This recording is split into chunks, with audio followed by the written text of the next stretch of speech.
Okay, let's get right into it. Ship of fools. Oh, have you put this on Twitter? No, not yet. You didn't give me a link to do that, but I can go find it on my account, which is it's a pretty easy thing to do though while we're here. And while actually I go do that, why don't you introduce the audience to what we're going to be talking about tonight? Okay, we're gonna be discussing Ship of Fools by Tucker Carlson. I mean, I mean, it's a really popular bit. It was discussed a lot. It's not only that, but I also heard about it from the Kill Stream, and I mean, I know that the Kill Stream has a bad reputation, but I try to absorb as much knowledge as possible from various resources. It's why, like, I watch ContraPoints, I watch the Kill Stream. I just watch, various YouTubers. Even though the dissenter seems to be disappearing, it's hard to find a centrist YouTuber because a person like I'm a centrist, but they're actually like conservative. hmm Like Dave Rubin is a good example. He says, "Oh, I'm a centrist, moderate liberal." But when you look at all of his policy positions, where is a single one that you might consider liberal? Does he even support gay marriage anymore? I mean, yeah, I think I don't know. I just don't know. But I mean, it's kind of like I was thinking about Temple, who's like, I'm a Millie Mouth milk toast centrist, but then he defends Stephen Molyneux. And it's like, if you are a centrist, how would you defend Stephen Molyneux? And he doesn't even treat the left and the rights the same. It's kind hmm of a lot like I don't think he would ever go like, I'm going to defend ContraPoints. Say, it's today's the day I'm going to defend ContraPoints, or today's the day I'm going to defend Vosh, or today's the day I am going to defend, I can't name a lot of. Oh, how about H Bummer guy? But instead, hmm it's kind of like, I'm going to defend, Lawrence Sutter, Stephen Molyneux. I don't even know if he defended Nick Fuentes or not, but I wouldn't put it past him. Yeah, I mean, I wouldn't be surprised if I found out he was defending Richard Spencer. Like, Uh, yeah, like Sargon of Akkad defended Richard Spencer, but see, I'm a centrist. Please ignore that I frequently defended the far right. mhm. At a certain point, you really have to question, okay, what exactly is centrist about you? And Yes, oftentimes, the best way of doing it is by looking at the people that they're always supporting. I mean, if you claim that you're a moderate, nice centrist, but everything you're retweeting is the West is dying, return to tradition, like, I'm yeah, sorry, I don't believe you. yeah. So, did you posted it on Twitter yet? Then I would I'm retweet actually you. working on that right now, right Yeah, as we speak. yeah, but yeah, people will be like I think Lauren hasn't Lauren Saturn called herself a centrist? I think she has. Mm. And it's like, how are you? I mean, it's kind of like you're clearly not a centrist because it's kind of like you would think that you would have like left wing views. You would think that you would have like, I don't know, like something that could be considered left wing. Yeah, I think um, what these sorts of people mean when they say they're centrist is that they're centrist in presentation. They're centrist in that they try to stay calm, that they say they're open to all sorts of ideas. They talk a lot about, oh yeah, the marketplace of ideas. Um, they're centrist more in attitude than they are in actual politics. So, what they try to do is cultivate an appearance of being more moderate than they actually are in reality. Oh my God! Look, it's Real Raven 2000. It's been ages. I think we used to be in Red Robots live streams together. Hey, Real Raven, run a tweet in the Red Robots live streams together. I forgot, but I do think we used to do streams together. Don't fight the truth, even as a centrist. I do remember live streaming with you. It's just been such a long time. I think it was 5 years ago. think it was 5 years ago. The left will always try to assign intent to others. I think everybody does that, to be honest, not just the left. I think it's a human thing, not a left wing Hmm. thing. Yeah, if I'm honest, I don't think that there's any like single political demographic that is immune from like misrepresenting their opponents or sending negative intent. Like to be clear, I don't know what's in Tim Pool's heart. Maybe he is a great guy deep down. I don't know. All I can observe is what I see, and what I see is someone who, by at least the things they say, the beliefs they profess to hold, do not match up with their self description, you know? And I think that's the best way of observing what someone's politics are. Like I could say, oh, I am a moderate Republican. And if you looked on my Twitter and you saw, okay, well, I'm very pro socialism. I'm very against Donald Trump, very against, oh, actually, there's so much racism within the GOP. We've got to take a look at that. Very soon you'd think you'd probably start to have second thoughts if I was really authentically a moderate Republican at all. That's what Rin and I are talking about. Yeah, that's what I was talking about when it comes to Temple, because I used to be a fan of Temple. I considered being his Patreon, and it's like, yeah, I was really, really. It's just that I was jobless at the time, and because I was jobless at the time, I never became his Patreon. But I was, I wanted to support him, but then it's kind of like, it's like, wait a minute, you're frequently defending Stefan Molyneux, but you never ever defend anybody on the left. I mean, you would think he'll just be kind of, you did that. Oh, I'm going to defend Stefan Molyneux, but I'm also going to defend ContraPoints and Mm-hmm. H. Bomber Guy. You'd think that there would be more even handed. Yeah, you'd think that there'd be a little bit more of a diversity, but nope, not really. It's just pretty solidly focused on Trump is the real victim. Does Real Raven says, does it matter where you stand on a compass if you are interested in the people's well-being? You are only talking about standpoints here. It means nothing. When it comes to the compass, you mean the political compass? I think it's very flawed. I mean, I think Yeah. the questions are too vaguely worded. I mean, it's like it doesn't really say anything about you, to be honest, because it's all a bunch of loaded questions that could be interpreted various ways. It's like, how do you interpret the question? It's kind of a lot like, and there's also no unsure. You cannot pick unsure. You can only pick like, you know, strongly agree, slightly disagree, but they're still unsure on it. Yeah, and that by its nature, I think the way that the questions are framed in the political compass encourages someone to pick libertarian left, if I'm honest. Yeah, me too. And I don't think it's all that's accurate to know like what you really are. I mean, I would think that something that would be more accurate would be the eight values. And not only that, but what does left really mean? For some people, left means liberal. For some people, left means communist. What does left even really mean? I really am not familiar with Real Raven 2000's content. So I'm not making a judgment on Real Raven 2000 here. All I'm saying is that in my observable reality, Tim Pool, he seems very right wing. I think that he should just be honest, like, and same with Dave Rubin. They should both be honest about being right wing instead of pulling the I am the moderate liberal, even though I do not act or promote anyone else who is a moderate liberal. I just think there's a certain artificiality to this way of conceiving politics. But anyway, we did not come here to talk about fools like Dave Rubin. We came here to discuss the Ship of Fools, specifically this introduction to the Tucker Carlson book. Mm. Real Raven 2000 says, by the way, I produce parodies with many people, Red Robot. Yeah, I remember. Yeah, I used to do live streams with Red Robot all the time. That's where I know you from. I know you from live streaming with Red Robots. Red Robot is a really nice guy.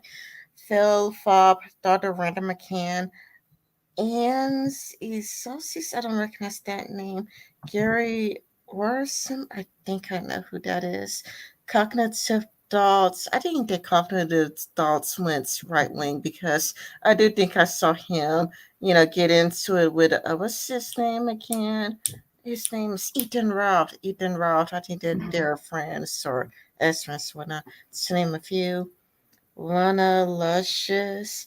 I abandoned the love 4 years ago when they stayed to act in a vile manner. I think that many people left the left 4 years ago. I am a musician. Others writes the lyrics in my productions. Phil Fobb is a lib left, and we made 15 songs or more. Lana Lacious. Lonalacious? I don't know. I don't know how it's pronounced, I'm afraid. But anyway, thank you for sharing your history in the production of music with us. We're it's interesting. I think I have a lot of fans who are aspiring musicians. And there's certainly, maybe we'll check out some of your music content after the stream or maybe on stream sometime. Anyway, Rin, would you like to start to read the introduction of the Ship of Fools? Oh, I know you wanted to read the introduction, not only that, but you have a very beautiful, lovely voice. I mean, Oh, your voice is the most beautiful voice I ever heard. that is so sweet, Rin. All right, I'll start reading. Introduction. Our Ship of Fools. Imagine you're a passenger on a ship.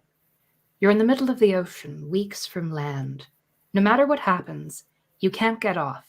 This doesn't bother you, because there are professional sailors in charge. They know what they're doing. The ship is steady and heading in the right direction. You're fine. Then one day you realize that something horrible has happened. Maybe there was a mutiny overnight. Maybe the captain and first mate fell overboard. You're not sure, but it's clear the crew is in charge now and they've gone insane. They seem grandiose and aggressive, maybe drunk. They're gorging on the ship's stores with such abandon it's obvious there won't be enough food left for you.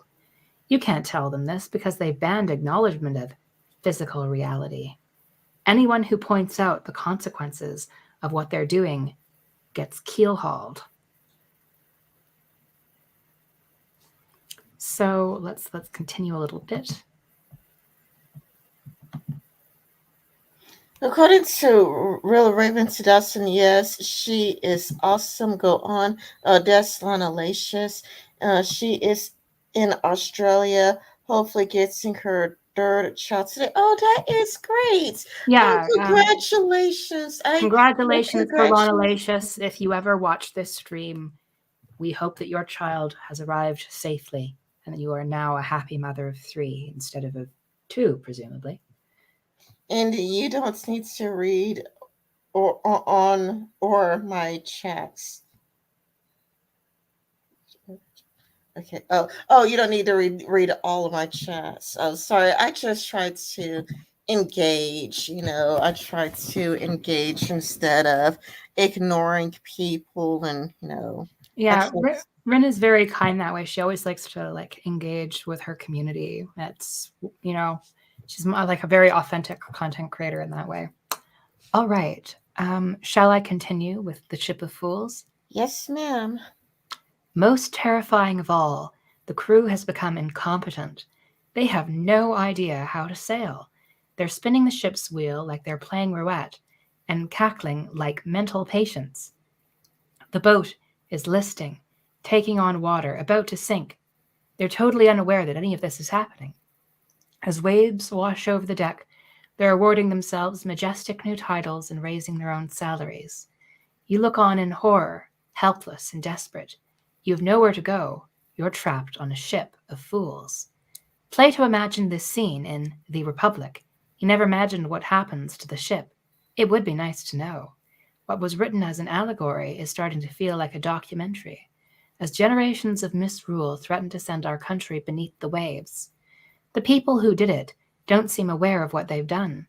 They don't want to know, and they don't want you to tell them. Facts threaten their fantasies. And so they continue as if what they are doing is working, making mistakes and reaping consequences. that were predictable even to Greek philosophers thousands of years before the internet. They're fools. The rest of us are their passengers. So, this little section is very, very interesting to me because I don't know if anyone else is familiar with the contents of Plato's The Republic. Have you ever heard of that book before, Rin? I never read that book before. I'm not too familiar with Greek philosophy. I have read some of Stoicism, but I read Stoicism. Hold on, just give me a sec. I was reading Stoicism by it's a foreign name, so I don't think that I could get it right anyway. But I have been reading about Stoicism by Jacob Babin and Ray Mason. Hmm. So, um, Plato's The Republic is basically this Greek philosopher's idea of the perfect society. And it is a society which is free of what Plato viewed to be the main problem with governance, namely that the people who are the best suited, the best educated, are not the ones in control of the society. Instead, it's whoever is just popular. In the case of Athenian democracy, it could be someone who is influential within a noble oligarchy. If you're in one of the other Greek city states, it could be a Spartan king or something. So, what Plato proposed was rule by what he called the philosopher kings, people who were raised, from birth and educated in order to rule.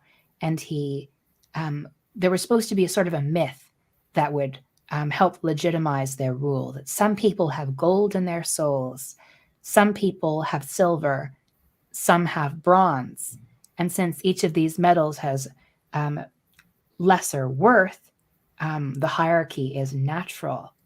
Um, and quite interestingly for his day, Plato believed that women could become philosopher kings as well. Now that was a pretty radical idea for the ancient Greeks. But the reason I find this argument from Tucker Carlson interesting is that usually, when I think of conservative populism, I think of a argument against academia, right? It's against the educated technocratic elites who think that because they've read more studies than other people, they deserve to rule. But in using Plato's analogy of the ship of fools, what he seems to be doing is kind of maybe like, I don't know how, I think it is intentional because although I think Tucker Carlson is actually a very smart guy, even though I disagree with him, um, I think that it's sort of legitimizing the idea that there is a proper sort of person that should rule.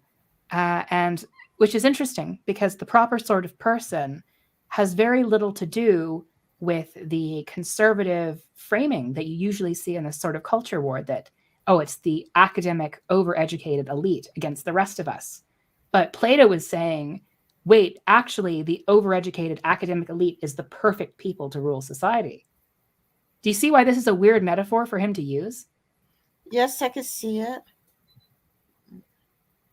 Did Real Raven ask me a question? I know he said I don't need to read all of his chats, but he says like, are there 5 trillion reasons for this topic? No, not really. Just the only one. I mean, it's kind of like, yeah, I heard about it.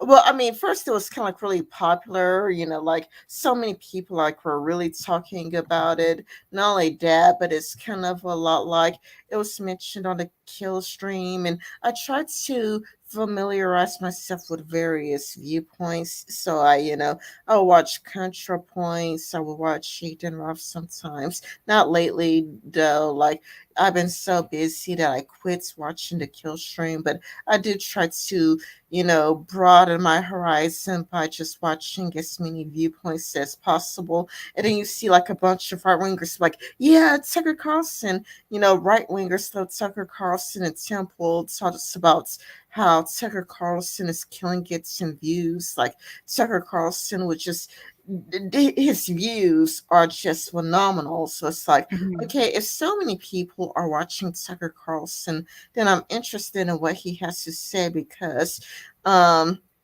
I think it's reckless to engage with somebody and not know what they think because then you are a BS artist. I do swear sometimes, but YouTube censors it. So because Yeah. YouTube is like, oh, we're going to censor swear words, it's like, well, I got to keep it family friendly for YouTube. But it's kind of a lot like, I don't like making up ideas or Mhm. assigning ideas to political people, like I would rather just get your ideas right than to be a BS artist and try to, wing out your ideas instead of asking you, what do you think? How do you think? How do you feel about this? How do you feel about that? And have a real dialectic rather than assigning ideas to you. Yeah, and I absolutely agree.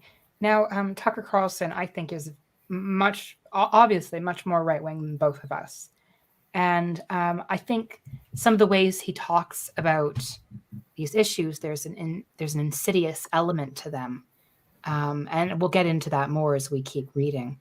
But there is a reason that millions of Americans watch this guy. If Yeah, nothing else, he knows how to frame an issue very well yeah, for he's really articulate. He's really mhm, well spoken. I will give it mhm. that. He's really well spoken. Okay, the next section begins with why. Oh, I really did wanted to cover this next section. Man, my phone is setting up. Oh, you could go and read it. Certainly. Why did America elect Donald Trump? It seems like a question the people in charge might ask. Virtually nobody thought that Trump could become president. Trump himself had no idea. For much of the race, his critics dismissed Trump's campaign as a marketing ploy. Initially, it probably was. Yet somehow, Trump won. Why? Donald Trump isn't the sort of candidate you'd vote for lightly. His voters meant it. Were they endorsing Trump as a man, his personal decency, his command of policy, his hairstyle? Did millions of Americans see his Access Hollywood tape and think, finally, a candidate who speaks for me? Probably not. Donald Trump was in many ways an unappealing figure. He never hid that. Voters knew it. They just concluded that the options were worse. Not just Hillary Clinton and the Democratic Party, but the Bush family and their donors and the entire Repub. Let's keep going a little. Oh, I could read that. They just concluded that the options were worse, not just Hillary Clinton and the Democratic Party, but the Bush family and their donors and the entire Republican leadership, along with the hedge fund managers and the media luminaries and the corporate executives and Hollywood taste makers and tank think tank geniuses and everyone else who created the world as it was in the fall of 2016, the people in charge. And yeah, I mean, like when I was talking to right wingers, that was the vibes that I get. Mhm. Like Donald Trump was a huge middle finger to the status quo. Yeah, Like that's what the vibes like because I do try to talk to Trump supporters, and they're kind of like, yeah, he's the huge middle finger to the status quo. which I think I've always found that to be an interesting argument because Donald Trump is himself a billionaire, and he did reward his billionaire friends with um, tax cuts to the extent that billionaires actually pay less as a percentage of their income in taxes than the lowest income percentile of Americans now. Um, so I always found it interesting that Trump was anti-establishment. Like he increased the drone war, he cut taxes, mainly for the rich. All of these ideas and things that he did are very much the standard Republican politician playbook. What Donald Trump differs in is in his speech, it's in his presentation. Donald Trump is aesthetically different than the Republican Party. Real Raven says, that's great, Ren. Also, please don't judge people by my company. In the real world, I am surrounded by people who lean left. I mean, I'm not a very judgmental person. Mm-hmm. Yeah, Ren is not judgmental. She has friends of all backgrounds. Hmm. Trump might be vulgar and ignorant. He definitely is. The one thing He that I find definitely is. interesting about, huh? I find it funny that even like Trump's biggest defenders have to start off with, yeah, Trump may be dumb. That's what I thought was like really interesting. I thought it was interesting that Trump might be vulgar and ignorant. So basically, Tucker Carlson is like, you know what, Trump is like, ignorant and pretty dumb, and it's kind of like he even makes fun of Trump. Like, remember how it was like, yeah, his personal decency, it's Mhm. like, his assets, Hollywood and Tavis, like, he's like throwing some shade at Donald Trump. Yeah. And that's the very interesting thing about Tucker Carlson, the very interesting game he tries to play here. I think Tucker Carlson knows that he's trying to write this book not for people who are already sold on Donald Trump. He's trying to write this for people who are vaguely center left, center right, and frustrated with the status quo. So, if you want to get people to think your way, conceding a few points like this and not taking yourself so seriously, like if he had come out in this introduction being like, and Donald Trump is the God given greatest president America has ever had, and he was personally sent by Jesus Christ to save America, that's not going to really convince too many people outside of the cult, right? But if you take this approach and this framing of, well, Donald Trump might be kind of silly, but actually think deeper about what he symbolizes, you know, and Donald Trump hates the same people you do. That is actually a better argument for Donald Trump to non-committed people. For me, I don't really want to judge a book that I haven't finished reading yet. I would Okay. rather Yeah. just read, like for me, I would rather read the whole thing, because if you make a judgment without fully reading it, then that's the root. That's where the fans come. The fans, be like, "Oh, you haven't finished reading it," and the fans come and the Mhm. fans, So I would just try. I really do try to see things from other people's per- perceptions. It's why I haven't fact checked it yet. Like I've thought about fact checking some of these things, but then it's kind of like, well, then I would be, I wouldn't really see things from the alternate, points of view. But let's see. But he was responsible for many disasters American leaders created. Trump didn't invade Iraq or bail out Wall Street. Yeah, there were people on both sides angry about that. There were people on both sides complaining about the Wall Street's bailouts. Mhm. He didn't lower interest rates to zero or open the borders. Sits silently by as the manufacturing sector collapsed and the middle class died. You couldn't really know what Trump might do as the president, but he didn't do any of that. And I think that's I think this is probably why right wingers love Tucker Carlson. Right wingers like Tucker Carlson is our guy, our guy. Mhm.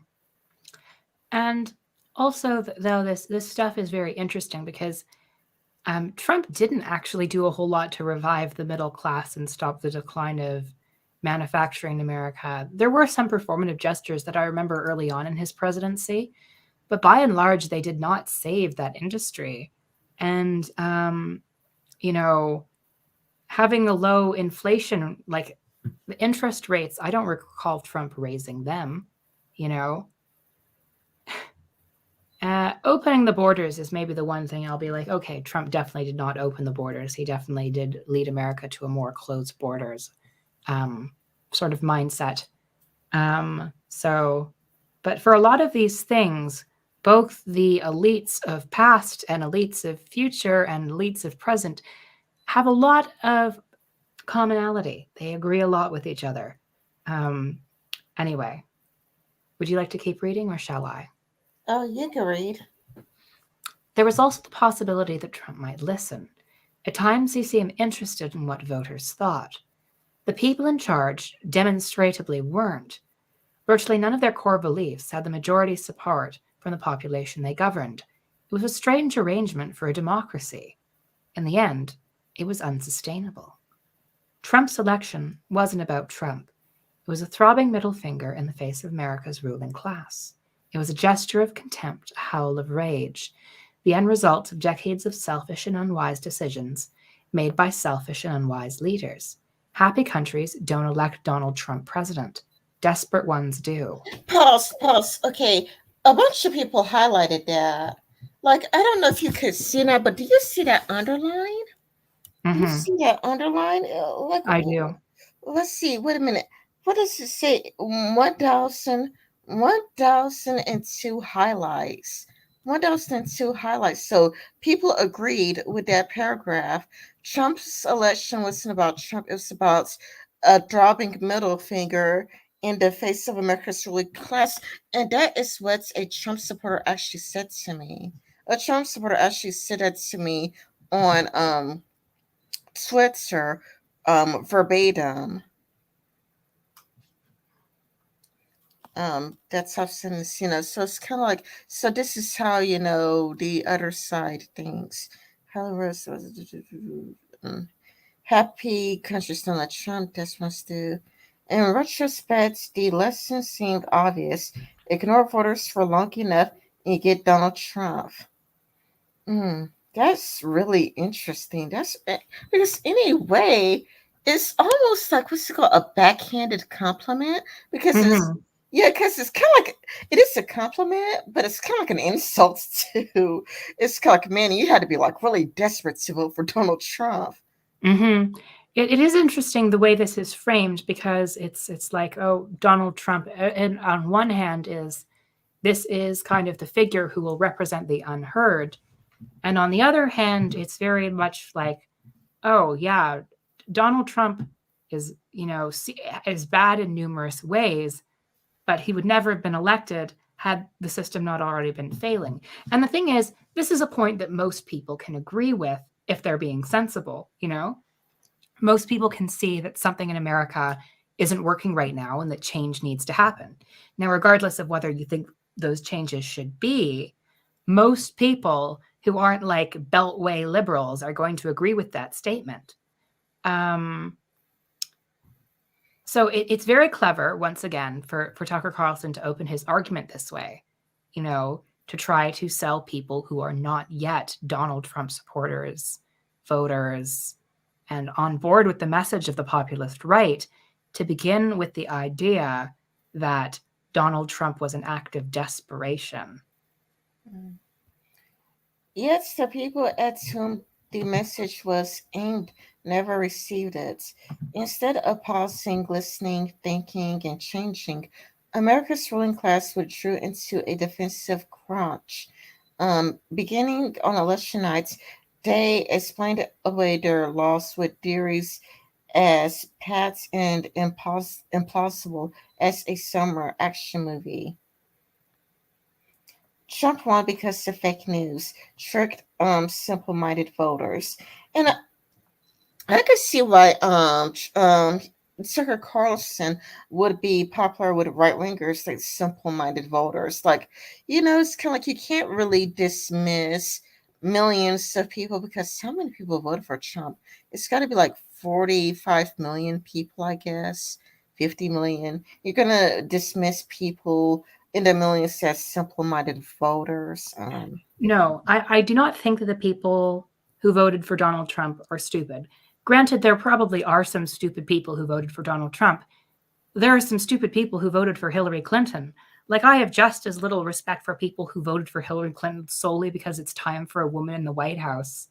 I have just as little respect for them as I do for, say, a Trump voter who voted for Donald Trump because he thinks Jesus sent him to save America. Like, neither of those two is a sensible reason to vote for someone or a logical thing to believe. Um, But the vast majority of people who vote because they calculate that it's in their best interests or because they think that it will coincide with their values. Um, Now, Donald Trump didn't win the majority of the popular vote. Um, Republicans very rarely win the majority of the popular vote in federal elections. The last time I think was 2004, and it hasn't happened since.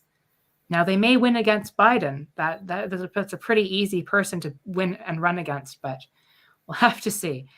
Um, but no, I want to point out once again, Tucker Carlson's pretty clever framing of, oh yeah, he's standing up against people who are contemptuous of the undereducated when he criticizes the whole fake news tricked, simple-minded voters. Um, the other coin of that is this is still a book called Ship of Fools, a book about what happens when you don't let the best educated people in society run your country, which is don't you see why this is such a weird metaphor for him to go for? Yeah, it is a weird metaphor. Now that you explained it to me, I never read Plato. Mm-hmm. All right, keep going. Trump won because of Russian agents hacked the election. And if you ever watched Temple, right wingers don't believe that Russian agents hacked the elections. Not only that, but I think that that was proven false. Like I think that it was actually proven false that Russians hacked the election. It was at least proven to be very limited in scope. The whole Russia hacked the election is by far the weakest of all of these arguments. Yeah. Trump won because mild breeders in the provinces were mesmerized by his golden jets and shiny cuff links.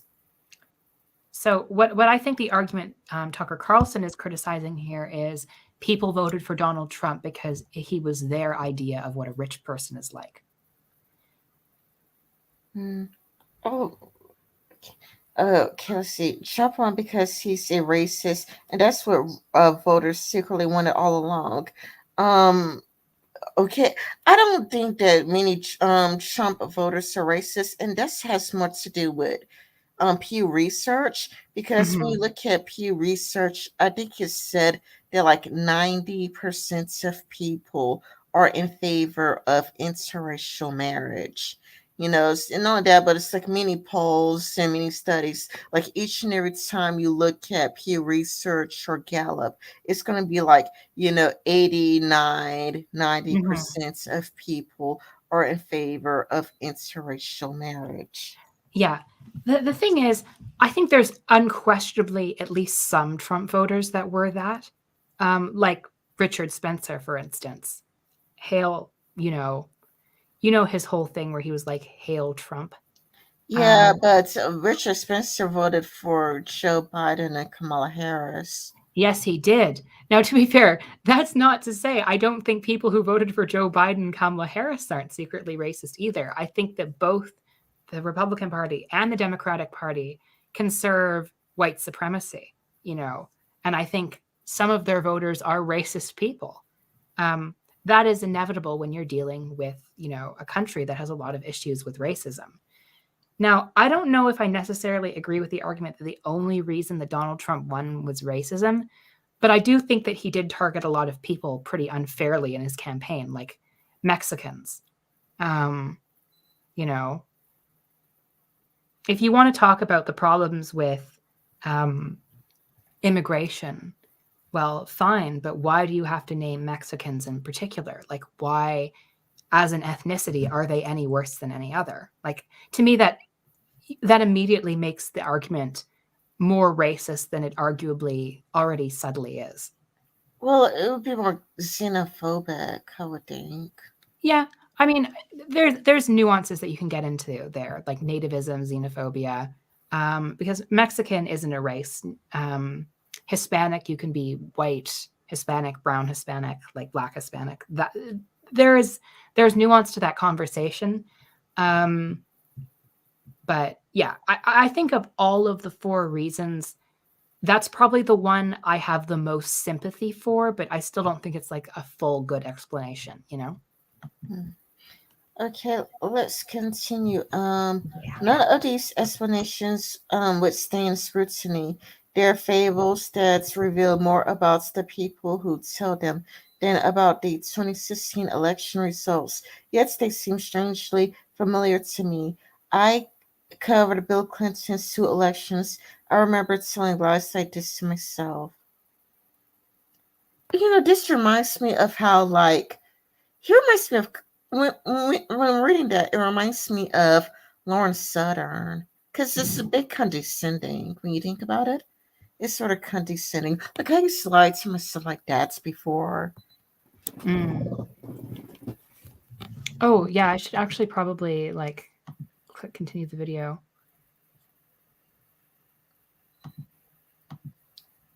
If you were a conservative in 1992, Bill Clinton drove you insane. Here was a glib, inexperienced BS artist from nowhere running against an unaspiring but basically honorable incumbent, and for reasons that weren't clear, winning.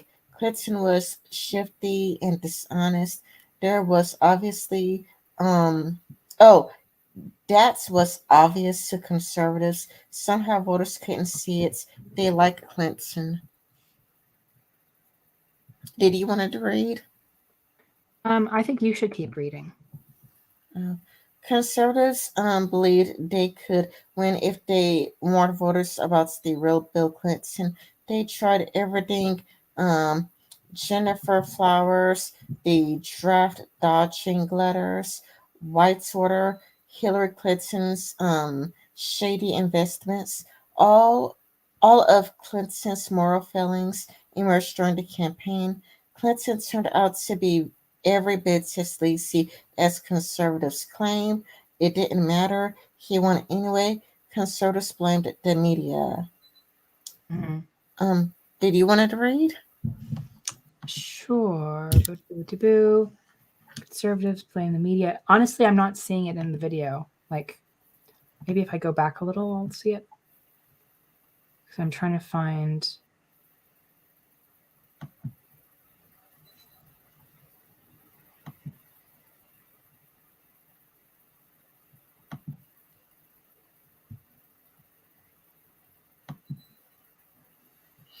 Mm-mm. It would be like 25 years later. It's clear. Yeah, it's difficult because look, see, it's not giving me much in the way of. Let's go back a little more.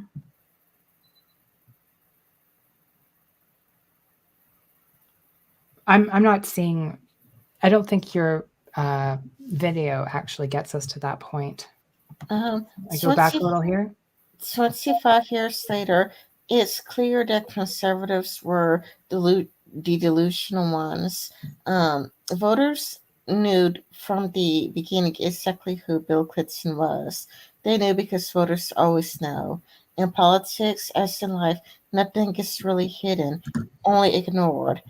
A candidate's character is transparent. Voters understood Clinton's weaknesses. They just didn't care. The secret to Clinton's resilience was simple. He took positions that voters agreed with. That's true. Like if you take positions that voters agree with, then you were probably a shoo-in to win, even if you're Yeah, lying. I think it's inevitable that you're going to disagree on voters with on something, and and the reason is because you need to win over the majority of people, but you also need to win over this section of people that's going to be very strong to vote for you. And if you alienate the people that are most likely to vote for you on one core issue, even if the majority agree with it, then you may end up losing the election because you'll demotivate the people who are actually most likely to vote. Um, but yeah, it's generally a good adage in politics. Take a popular position. I don't know why that would be surprising, but apparently. Yeah, because he's kind of like like the amazing atheist. Back when he was popular, he was kind of like Bernie Sanders picked this position even when it wasn't popular. that probably why he loses. You had to pick positions that are popular. Then like, oh yeah, Bernie Sanders, he picked this and that when it was unpopular. But then you could see like the people who just they're probably lying, but they just they go with whatever is popular and then they win. They're probably lying. Sure, they're probably lying, but they're just going along with whatever's popular at the moment. Yeah, I think that there is some integrity you can gain from taking stands on issues before they become mainstream. Like I actually think Joe Biden coming out in favor of gay marriage before Obama did help his popularity among that section of the LGBT community, right? Um, Even if I don't necessarily like Joe Biden at all, there is still something clever about picking a section of society that is perhaps might be very motivated to vote for you and sending them a strong signal they will fight for you, even if the overall majority of the population leans slightly against. So, yeah.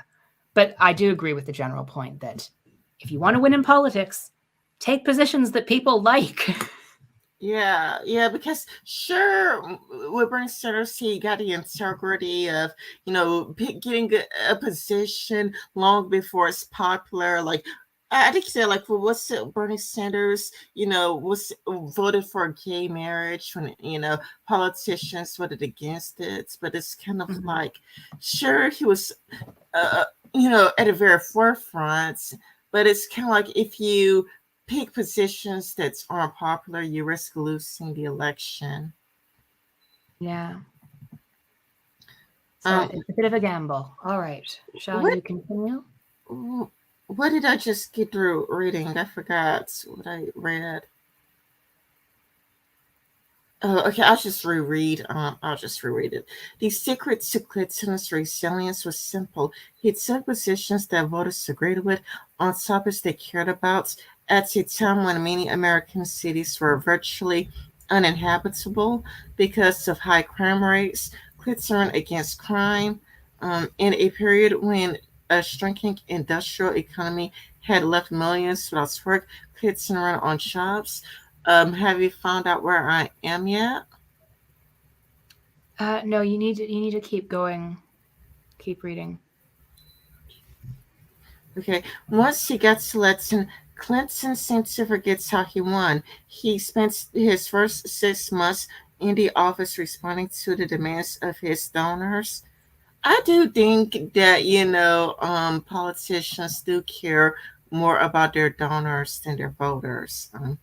Well, yeah, who's paying their bills? You can't buy anything with a vote. Yeah, to his donors, a group of far more affluent and ideological than his voters. Clinton's new priorities seem to mirror those of the New York Times editorial page: gun control, global warming. Global warming. It seems like he's taking a stab at global warming. Um, Gays in Mhm. the military. It seems like Tucker Carlson is complaining about gay people being in the military. Oh Um, no, not gay people in the military. his approval ratings tank. So he's basically just targeting gay people and global warming. Okay. Um, Now that actually, I think it's the first misstep and Tucker Carlson showing his hand. Like gays in the military and global warming are actually really popular issues. That is something Republicans have been lying to themselves about. No one is really interested in being like, oh, gay people, why are they in the military? Now, arguably, back in the 90s, it was more of an issue, a niche issue to be pro climate change and pro gay people in the military. But nowadays, I don't think so. No, no, I don't. I don't really think that anyone is like that. Like, oh wow, radical Clinton. You only care about the New York Times. yeah. Newt Gingrich and the Republicans took over Congress in the first midterm election. Clinton quickly learned his lesson. Oh, there's some. Look at the top of the page. Clinton quickly learned his lesson. He skirted back to the middle and stayed there for the next 6 years. Through scandal and impeachment, Clinton understood that as long as he stayed connected to the broad center of American public opinion, voters would overlook his personal shortcomings. It's the oldest truth of electoral politics. Give people what they want, and you win. That's how democracy works. Yeah, that's how the mafia works. So Yeah, yeah. it's on the page now. You could see it now. No, yeah, I can. So I could start reading if you like. Somehow, Bill Clinton's heirs learned nothing from the experience.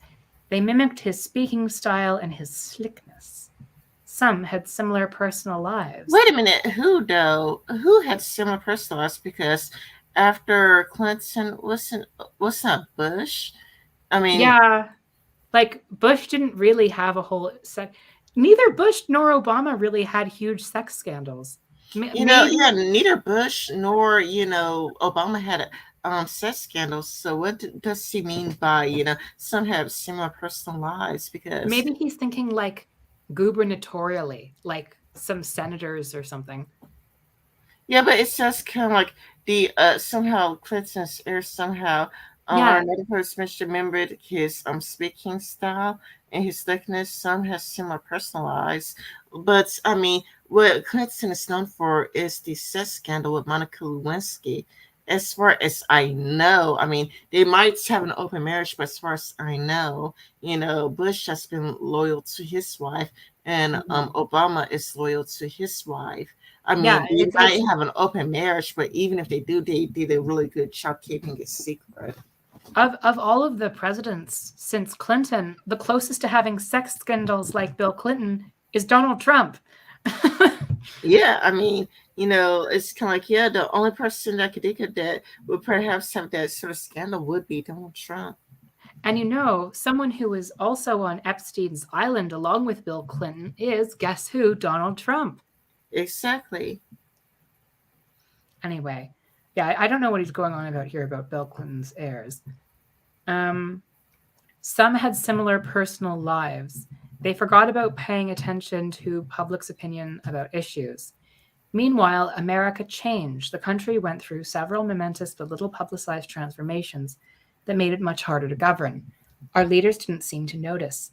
At exactly the moment when America needed prudent, responsive leadership, the ruling class got dumber and more insular. Now, I think this is actually a very clever rhetorical strategy by Tucker Carlson here, because what he's doing is that he's flipping the arguments that you often hear in establishment media about Trump voters. Oh, they're so insular. They're so stupid.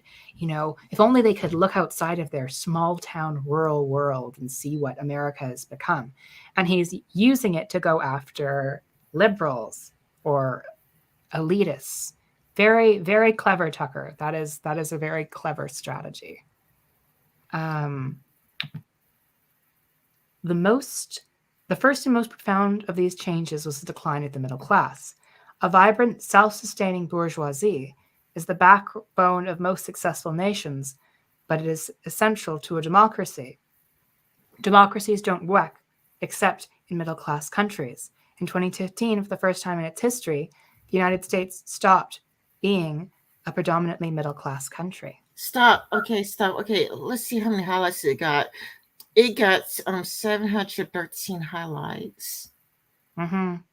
So people like was really like vibing with him on this one. They're like, yeah, we need a strong middle class, and the middle class is really so I guess that the people who are reading this probably would fall into the middle class category and like, yeah, this really speaks to me. Or at least, they aspire to be middle class. This is the dream for them. Maybe this is what their parents had. Maybe this is what they once had. They don't necessarily have to be middle class. In fact, I think it works better if they are instead slightly below middle class, because then they have lost something. If they are middle class, then I don't think they're going to care so much that there's less people around them who are middle class. But if they wanted to be middle class but aren't, it becomes a much better selling point. No, but I mean, I was also thinking about it's kind of like, okay, remember that video I sent you about Japan and about how, oh, okay, the Japanese Sudoku rates is getting higher. Like more Japanese people are Mm-hmm. committing Sudoku, and it's kind of like they cannot pay off their student loan debt. So Yeah, yeah. Income inequality, it's all over the world, and you're going to see a lot of people commit Sudoku if you don't do anything about it. it does seem to be the liberal countries, though. It does seem to be the liberal countries. Well, Japan is a really not a very liberal country. They've had a right wing government almost since World War II was over. They had maybe two periods where they had a left wing government. One lasted for slightly over a year, and the other lasted for 3 years. So Japan is, I think, the best example of a really right wing country. Really, I never really viewed it. Then again, it's because I think it's because it's probably culturally left, because it's kind of like, okay, it's kind of like, how do I put this? Okay, in Japan, okay, like how there's trans issues in America. Yeah. Well, in Japan, okay, right when America was more culturally right wing, when America was far more culturally right wing, there were Mm-hmm. Japanese men who would dress up. I guess Hisaki would be a very good example. Maybe I should show people Hisaki. Sure You know, thing. yeah, because it's kind of like, Japan has been more culturally, I guess what you would call culturally left wing, culturally left wing. Well, Japan is actually somewhat of an interesting case in that they have a lot of gay and trans representation in media. But when you actually look at the laws of the country, it's a bit more conservative. I think only this year, 2021, did they decriminalize, no, not legalize, just it's not illegal anymore to have a gay marriage. And that was a very recent decision by the Japanese Supreme Court. Um, if you actually look at Japan, you generally get the nation or the sense of a nation that is pretty conservative in social views, very strong on the emphasis of hard work. Um, and the other thing about Japan, the one thing I will say that probably tricks Americans into thinking they're more left wing is the Japanese government does tend to be a lot more activist than the American government in terms of the economy. Japan has a much better public transport, for instance. And the Japanese government was constantly getting itself into debt in order to bail out its economy. So, in terms of corporate welfare, I don't necessarily think that's a left wing thing, but to a lot of Americans, they define politics as okay, how much do you want the government to intervene? If you want the government to intervene a lot, that's very left wing. If you want the government to intervene very little, that's right wing. But I think the truth is much more complicated. And that is a very pretty anime character. Oh, that's Hisaki. Now he does self-identify as a man. He's a biological man, and he self-identifies as a man. So I guess to call him a femboy or a femme-man or this, I mean, I wouldn't really call that being a drag queen, because, I mean, drag queen is really theatrical makeup, but he looks like a biological woman, but he not only is he born a man, but he still self-describes as a man. He still would go by he, him pronouns. It's like, Yeah. well, I'm still a man. So this is like a very gender non-conforming person. It's because they have a very feminine presentation style, but their sense of gender is still in the masculine. Yeah, but, like, so he still goes by he, him pronouns. He would Yeah. still go like Boku wa is like, yeah, I'm a man, and like on his MySpace page, he's like, I'm a man, but he is, born a man. He is a biological man, still goes by he, him pronouns, but he looks like a biological woman. Mm-hmm. Like when I first saw him, I honestly believed he was a woman. And this was a time when America was more culturally right wing. And then, when you look at Japan, Japan looked far more progressive. And the reason why Japan seem more progressive because you see more representation. You see far more representation in Japan than in America. Yeah, I mean, if you look at some animes in the 90s, you actually do see like quite a lot of gay characters, like Sailor Moon, which is like a really popular anime in both Japan and America. Came out in like 1994. It has gay characters, it has lesbian characters, it has a trans character. Like this is all pretty amazing stuff for basically like a little girl's TV show. Um, or maybe little girl is not the right term. More like I guess like middle school girl. Um, but the thing with the America when they had to adapt it, they got rid of all of that.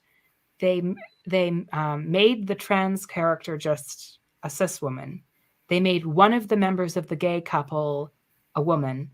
And this one I found very funny. In order to get rid of the lesbian couple, they just made them cousins. So they kept all of that like really sensual animation and even some of the dialogue, but the characters are just supposed to be cousins. So the ending, it ends up just looking like they're cousins and lesbians as opposed to just be lesbians. I still have no idea why they did that. I mean, I know homophobia, but like, how was that even? How was that not more embarrassing? Yeah, so it's kind of like,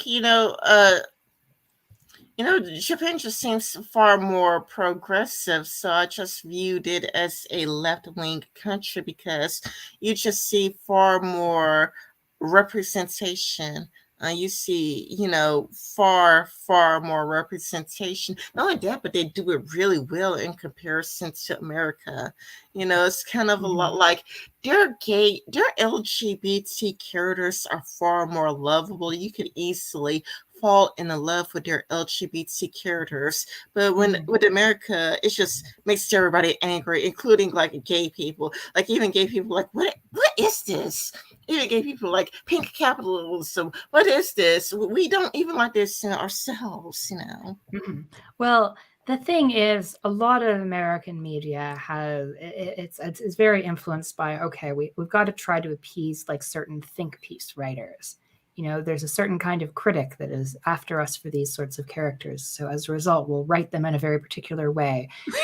And oftentimes this has very little to do with how audiences really want characters written. It's much more to do with okay, how can we keep criticism off our back? Well, we don't want our female protagonists to be like problematic in any sort of way. So let's just like drain all the personality out of them so we can create this very marketable woman, very woman shaped object that isn't really any sort of doesn't bear any sort of relation to a human being. It's just you know it's woman shaped. It says lines, but does it bear any sort of relation to a living, breathing woman? No, because it's not allowed to. That would be difficult. And of course, this trend also gets criticism, but it's still a response to something. And I hope more companies in America and to an extent Canada as well wake up to the fact that this is not actually what people want. We do want more women characters of all different backgrounds and ethnicities, but we want them to be fully realized people who can be bad or good or angry or sad or mean or whatever. And yes, sometimes they will even engage in problematic behavior because that's what real people do. And it's interesting to watch people struggle through that as opposed to sort of bland, corporate props that are moved from one action set piece to another to another. Yeah, okay, like there's this. Have you ever heard of Once Upon a Time? I have. okay, there's this one lesbian scene, but it was like really weird and tacky because it was like one episode, and it's kind of like, it's kind of like they're perfect strangers, like they're perfect strangers, barely knew each other, and it's kind of like, oh yeah, you are my one true love, and it's like just one episode, and it just stuck out like a sore thumb. But like with Japan, they actually builds up sexual tensions. They actually builds up these sexual tensions. Like, and sometimes, they are. Wait a minute, hold on. Just give me a second.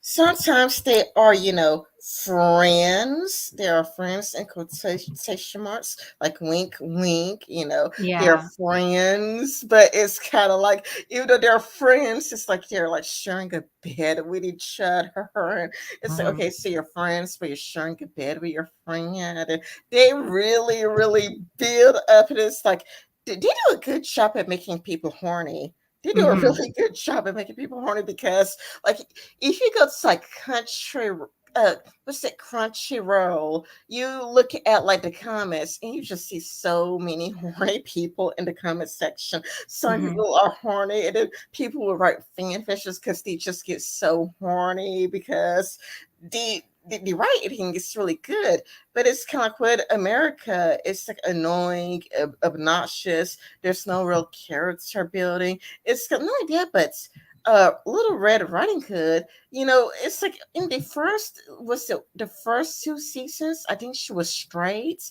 And it's like she was straight for like two seasons or three seasons. And then like, oh, she's a lesbian now. But for like one episode, there's like no character building. And it just seems so, what's it, forced. It just seems like, how do I put it? Unnatural. When I say Mm. unnatural, it's not, it's like, okay, how do I put it? You're not going to walk up to a perfect stranger. You're not going to walk up to a perfect stranger, from the street, like, I think you're my one true love, and I think I'm meant to spend the rest of my life with you. Like, can you imagine if you like was like walking into, I don't know. Imagine if you walked into a store, one time, and you see a person and like, you know what, you're my one true love, and I'm meant to spend the rest of my life to you. It's just weird and creepy. I mean, it's just Yeah. weird and creepy, you It know. does sound uncomfortable, especially did this relationship last outside of that one episode, or did it just never come up again? Yeah, it's like it never came up again. It said in one episode, and then it never ever came up again. So it was less as if, she was authentically a bi or lesbian character and more as if, okay, how can we boost our ratings? I know people will really watch if they think Red Riding Hood is a lesbian for this episode. That will be a cool twist. Okay. And then they'll just revert her back to straight and pretend it never happened. Yeah, Yeah. yeah, it's kind of a lot like, you know, it's different. Okay, like you can tell that, okay, they put far more efforts with straight couples than with lesbian couples. I'll put it that way. Like with, Emma and Captain Hook, they actually took the time out to build sexual tension, build that chemistry. They actually really, really worked on it for a Mhm. series of episodes to make sure it's like really, really good. But it's Yeah. kind of like with, Little Red Riding Hood. It's like, yeah, you were straight for like two or three seasons. We're gonna just make you gay for this one episode, and then that's it. You would never have to do another lesbian episode ever again. Mhm. Yeah. It's like um oh my goodness. That does sound terrible. No, I've only seen the first episode. No, not first episode. The first one and a half seasons of Once Upon a Time, and I know it keeps going and it gets significantly weirder, but I've never continued past this. Oh Yeah, boy, I just remembered this was supposed to be a stream about Tucker Carlson, and then we turned it into anime media criticism. But I'm down for that. I'm very down for that. oh, yeah, yeah. Back on topic. Back on topic. Let me get back on topic.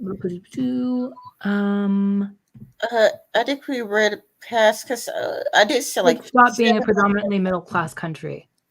But wait a In minute, hold on. Before I like following on my phone because sure I see it's a bit blurry, and because Mhm. it's a bit blurry, it's a lot more clear in my phone. So I've been following it on my phone where everything gets a lot more clear. Okay, Yeah. in 1970, um, oh, the 1970, the year after I was born, well over 60% of American adults ranked as middle class.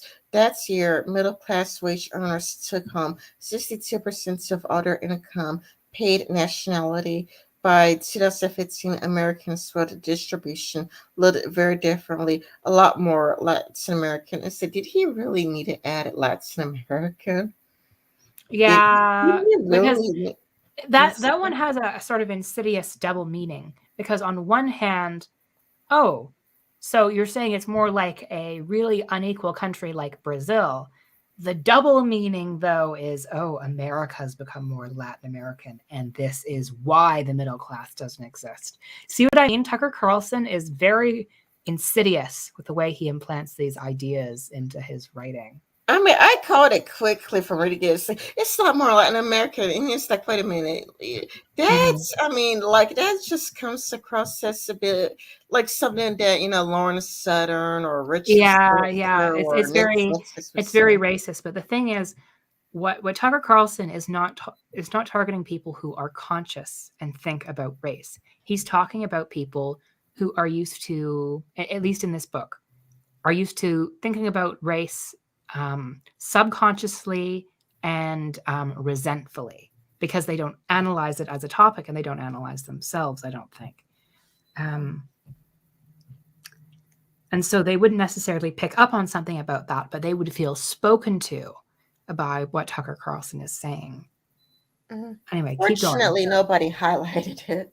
That's a Yeah, good thing. that's good. At least.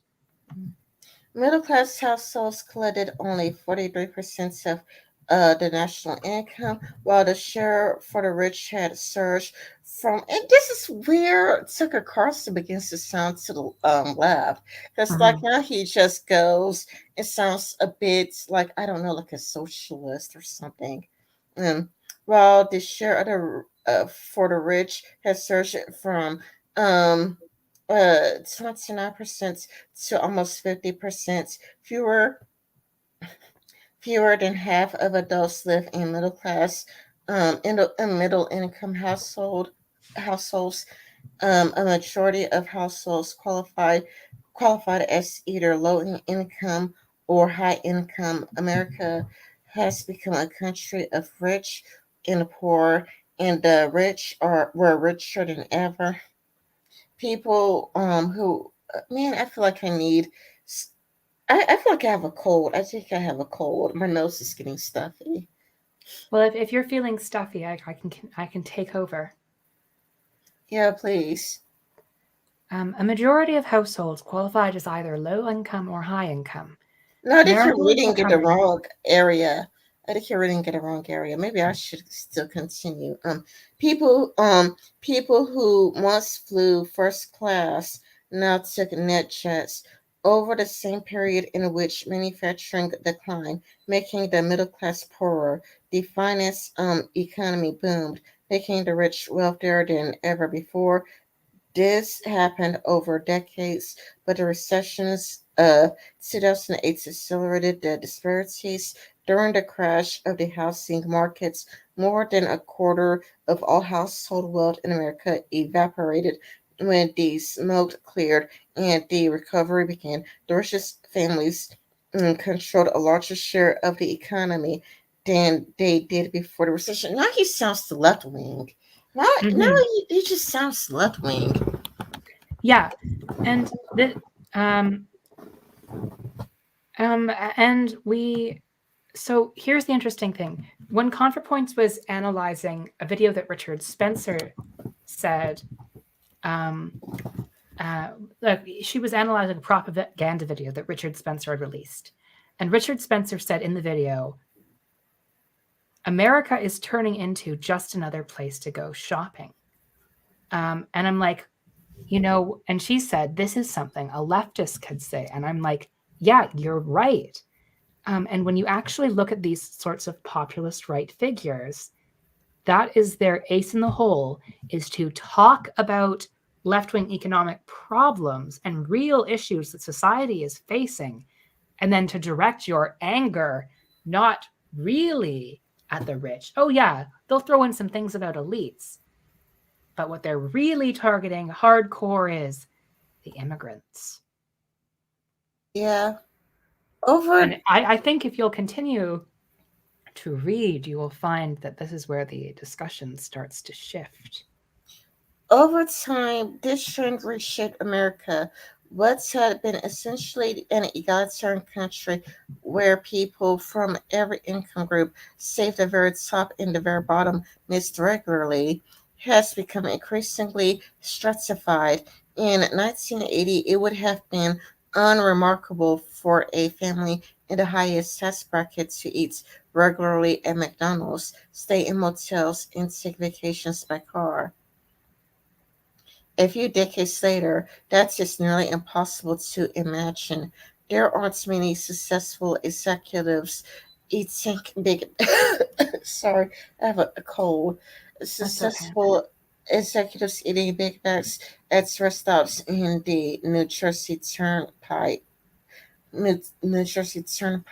or even many college graduates. Only, Clever rhetorical shift there, Carlson, because what he's trying to do, and this is quite cunning, and it's true that this is something that has a correlation, is he's trying to make you connect college education and elite. And this is true to an extent, especially if you're talking about Ivy League schools.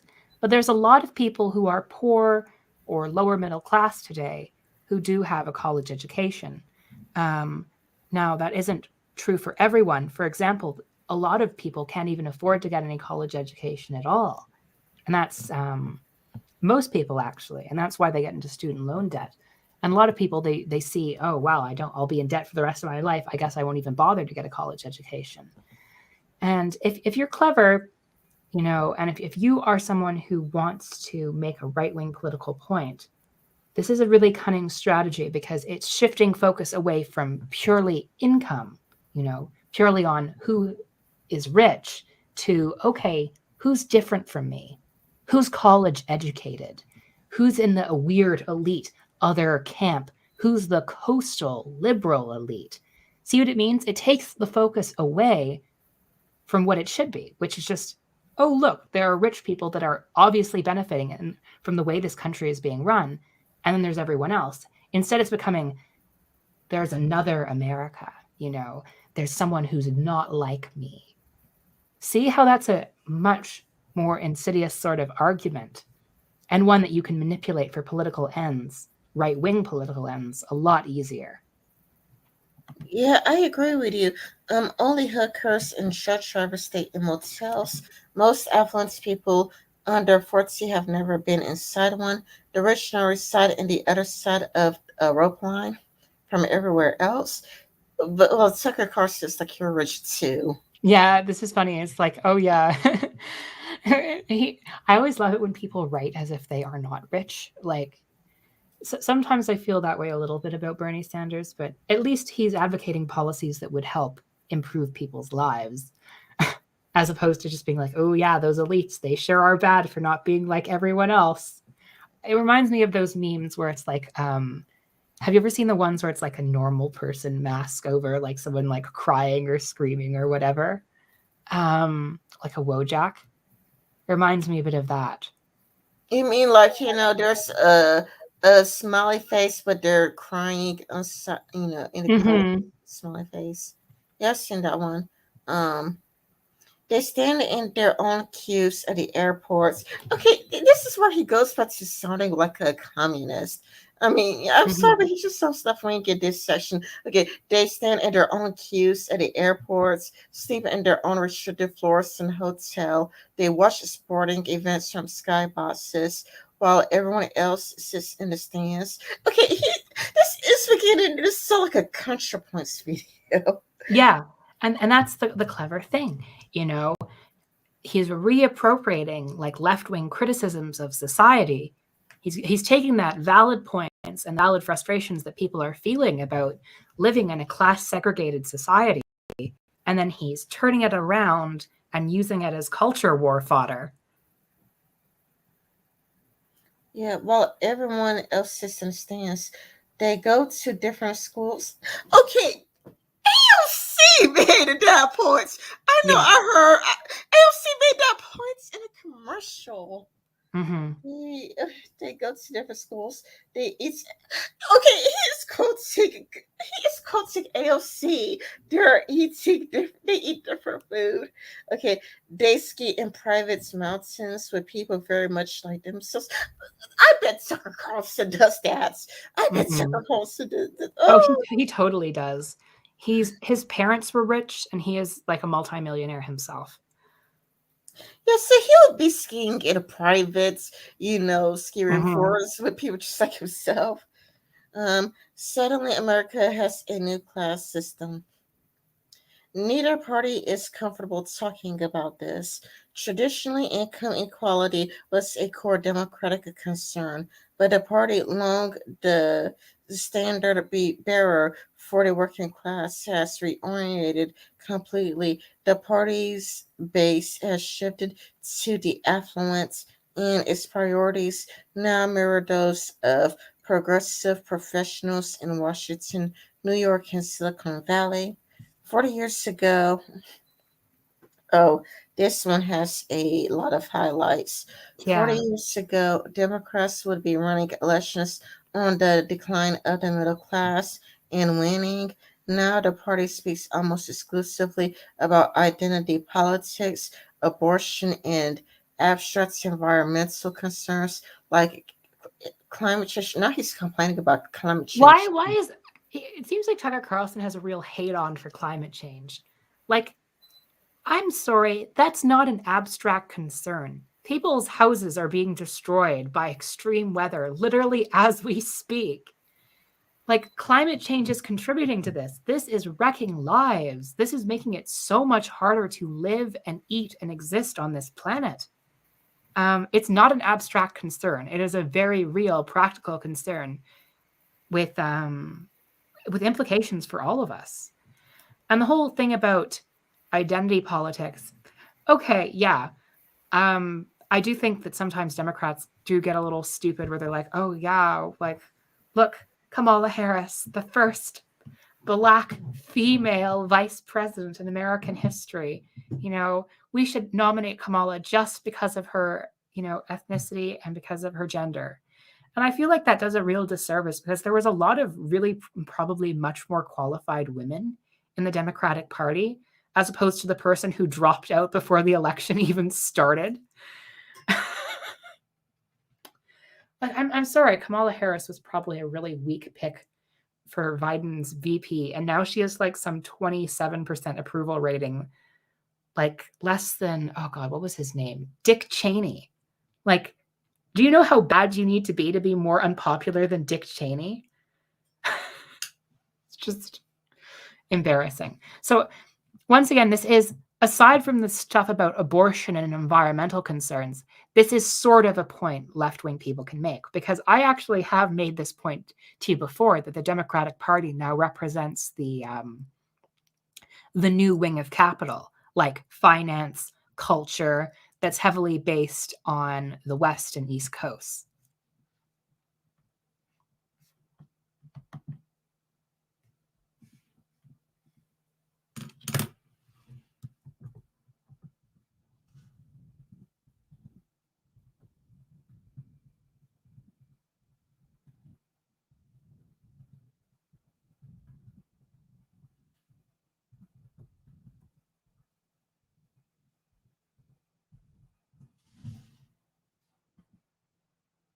You good to go, Ren? You seem to be muted. I don't know what's going on. On your end, on your end, on your end. Okay, so I guess I'll just answer the chat for now. Professor Platypus, a relatively small amount of countries actually have gay marriage. There are only 200 countries, but only 30 have gay marriage. Yeah, that's true. It is it's a good view, and it's important step for civil rights, but the world is kind of behind on the issue. And it is unfortunate. We need to kind of keep pushing back against that. And hopefully the countries that have gay marriage will only continue to increase as the years go on. Then tornadoes have been for quite a while. I already answered that in chat. Klobuchar would have been a better pick. Yes. Klobuchar would have clobbered the Republicans. What? So the slogan for like Bernie Sanders is like "Feel the burn, feel the clob." I don't know. I don't know. Klobuchar is actually so weird. Oh, there you are, Rin. What were you doing? Oh, sorry, I was away from the keyboard. I just had a little emergency I had to take care of. Mm-hmm. Okay. Perfectly fine. Oh, I'm sorry about that. I'm sorry to just leave you like that. Oh, sorry. no. I had good fun with the chat. All right. Are you ready to keep reading? Yeah, bear with me. I have a cold, and I have a cold. I've been having a cold for a while now. I mean, is it a cold or do I have COVID? I'm not sure if it's a cold or COVID because I'm also burning up. I do feel feverish. So it's kind of like I don't know if I have a cold or I don't know if I caught COVID-19 because I do feel very hot and sweaty. Mm. Well, if you're feeling unwell, we could always pause the No, stream here. no, I could continue. I don't feel that sick. Like I'm not dying. I'm Yeah, not you're not saying on your anything. deathbed. No, I can't continue. Yeah, I'm not gonna die. Maybe I should turn the fan on. Yeah, maybe that would Well, wait help. a minute. You wouldn't be able to hear the fan. I hope you can't hear the fan Well, because I don't try want it. turning the fan on and we'll see if it has an implication for the audio. Okay.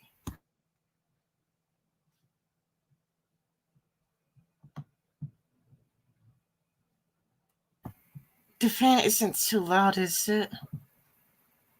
I can't hear it. You can't? So that's a no answer. All right.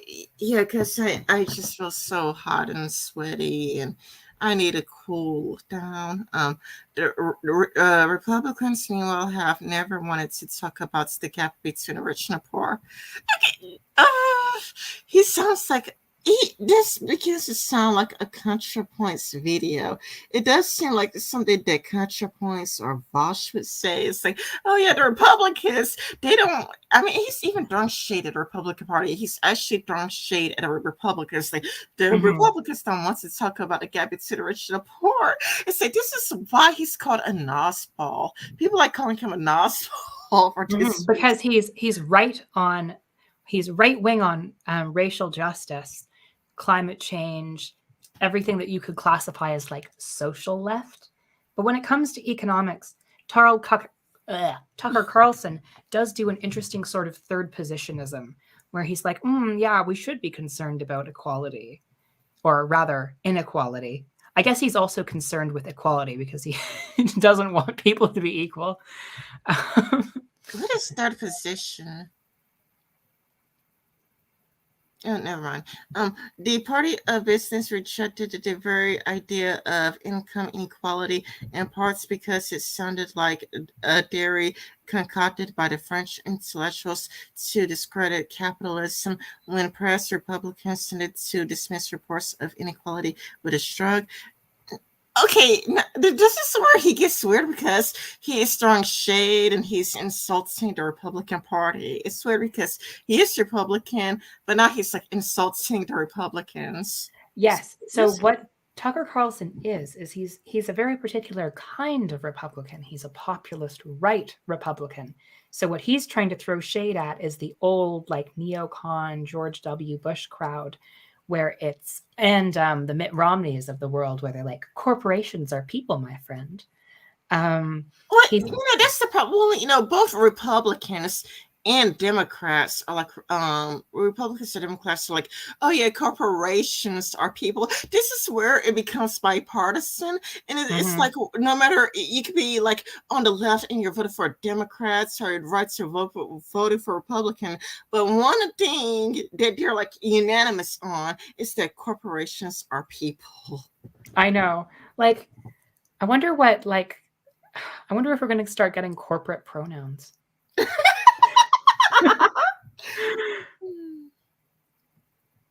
When press Republicans since this, oh, I already read that. They assume the American economy is basically just. Rich people have earned their wealth, the poor have earned their poverty. Okay, yeah, many Republicans do think like that. Um, Mm-hmm. if anything, conservatives point to the outs. The poor in America are rich by international. Oh, the poor in America are rich by international standards. They have iPhones and the cable TV. How poor could they really be? Yeah, I do hear that points It's such brought a up a lot. bad argument. Like, how are you really going to convince people, oh yeah, I'm on your side, regular person? Oh, but you're basically rich and privileged by international standards, so shut up and be happy with what you have. That's such an alienating position to take, and it's really only going to work for you if you are not in that position of comparative poverty, or you are and you're like, well, I guess I have it better than someone. And But remember, Tucker Carlson is casting shade on that idea. He's not Mhm. agreeing with Oh it. no, I'm He's not saying that Tucker Carlson endorses it. I'm just saying that I have no idea why the right makes this argument, because even for their own cause, it's a really bad one. Yeah, it's really bad because it's kind of like I actually met somebody IRL who made that argument. He said, poor in America are rich by international standards. You know, it's kind of like a guy I actually know made that point, and it's like, but anyway, to continue, this misses the point. Prosperity is a relative measure. It doesn't matter how much brightly colored plastic crap I could buy from China. If you can buy more, you're the rich one, and I am poor by comparison. Poverty doesn't cause instability. Envy does, and this is getting a lot of highlights. Mhm. Um, are you with me? Oh yeah, it should be on the screen. Hold on. How many highlights does it get? Okay, according to the screen, I think it has like 572 highlights. Yeah, it's 572 highlights. So this is a really popular position he's taking. This is Yeah. like grossly unequal societies tend to collapse while egalitarian ones endures. America thrived for 250 years, mostly because of its political stability. The country had no immense underclass plotting to smash the system. There was not a dominant cabal of the ultra wealthy Dominic Cabal. You know, it sounds a bit like a double speak. Like it sounds like, I don't know, what you call a dog whistle? Yes. Do you know um do you know what cabalism is? I know that the right talks about the cabal of, well, they talk about triple parentheses, you know. And I don't Mhm. want to trigger YouTube either. I don't want to trigger YouTube either. I don't want to get this channel H strike. So I will I be careful understand. as well. So, Kabbalism is actually a form of Jewish spirituality. Um, so, the term Kabbal is derived from that. So, when you hear people talking about ultra rich Kabbals, sometimes they just don't know the etymology of the word Kabbal. If there's Uh, someone as influential as Tucker Carlson and clearly as well read, I think they probably do. It So has you're to do with absolutely right that it's a dog whistle. Jewish mysticism. Yes, I can actually send you a link on Kabbalism. It's Jewish mysticism. Oh, you mean like the Kabbalah or something? Yeah, Kabbalah. Kabbalah. Oh yeah. Yeah, but it's also a very popular far right dog whistle. Mm-hmm. It There is. was, yeah, like pretty much like everybody knows the dog. I mean, especially if you're an American, if you are from America, you're familiar with the far right dog whistle. There was not a dominant cabal of the ultra wealthy capable of overpowering the majority. The country was fundamentally stable on the strata of that stability. Its citizens built a remarkable society. In Venezuela, the opposites happened. Venezuela used to be a prosperous country. Its middle class was large by regional standards and well educated. The country had one of the biggest oil reserves in the world. Uh, the capital was clean, modern city. Now there are toilet paper shortages in Caracas. Venezuela has the highest murder rates in the Western Hemisphere. Virtually everyone can, um, virtually everyone who can leave already has. How did this happen? Simple. A small number of families took control of the most of the Venezuela economy. Wealth distribution this lopsided would have worked under wealth distribution this lopsided would work under many forms of government. It doesn't work in a democracy. Voters deeply resented it. They elected a demagogic populist. Tucker Carlson is a demagogue and a I know populist. it's a bit of a Spider-Man pointing at the other Spider-Man situation here. It's like Tucker Carlson, you're a demagogue and you are a populist, so you're not really in a position. But okay, um, Hmm. named Hugo Chavez to show their displeasure. 20 years later, Venezuela is no longer a democracy at all. Its economy has all but evaporated. Um, America isn't Venezuela, but if wealth disparities continue to grow, it's why wouldn't it be? Our political leaders ought to be concerned. Instead, they work to make the country even less stable by encouraging rapid demagogic change. For decades, ever increasing immigration has been a rule in the United States, endorsed by both political parties. In 1970, less than 5% of American population were immigrants. By 2018, that number has risen by nearly 14%. This, Yeah, see, this is there's where the classic Tucker shift is starting to happen. I thought his commentary on Venezuela is interesting because conservatives love to talk about Venezuela. But mhm. the thing that's interesting about the way they talk about Venezuela is that usually they don't think about why Hugo Chavez took control in the first place. They're just sort of like, oh, Venezuela elected a socialist, and look how badly that went. Well, that's fine and all, but like, why did they elect a socialist in the first place? And that's why Tucker Carlson was very clever to hear if he was trying to get right wingers to care about inequality. He's like, listen, you don't care about inequality and you continue making these terrible arguments by like, oh yeah, working class Americans are rich by international standards. Continue talking like that, you'll get Hugo Chavez, you'll get Venezuela. Um, so that was clever of him. Uh, but here is where you get the classic Tucker shift of, hmm, maybe we should stop talking about, um, yeah, let's another reason America's going downhill. It's the immigrants' fault. You know, it's not the rich people anymore. Let's talk about the immigrants. Uh, did you want to do a paragraph? Well, this is good news. Start with that. Sure. This is good news for the leadership of both political parties. Democrats know immigrants vote overwhelmingly for them, so mass immigration is the most effective possible electoral strategy. You don't have to convince or serve voters, you can just import them, which is such a gross thing to say. Like, they're human beings, not a product.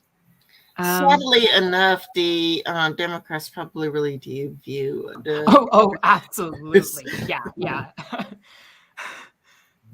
Republican donors want lower wages. Many of Yeah, them there have. he is, like insulting Republicans again. Mhm. This is really incredible because he's a Republican and insulting Republicans. Yeah, it's somewhat of a self-report, but okay. Um, Many of them have employees. They know immigrants from the third world will work for less and be grateful to do it. Minimum wage seems like pittance to most Americans, something teenagers get for a summer job. But if you've just arrived from a slum in Tegucigalpa, oh God, I can't say that. Tegucigalpa, it is a huge improvement over what you're used to. With the enthusiastic consent of both parties, more than 15 million undocumented immigrants have been allowed to enter the United States, get jobs, and use public services in a country that they are not illegally allowed to live in. The people who made these policies benefited from them. What was the effect on the country? Thanks to mass immigration, America has experienced greater demographic change in the last few decades than any other history has undergone during peacetime. Source?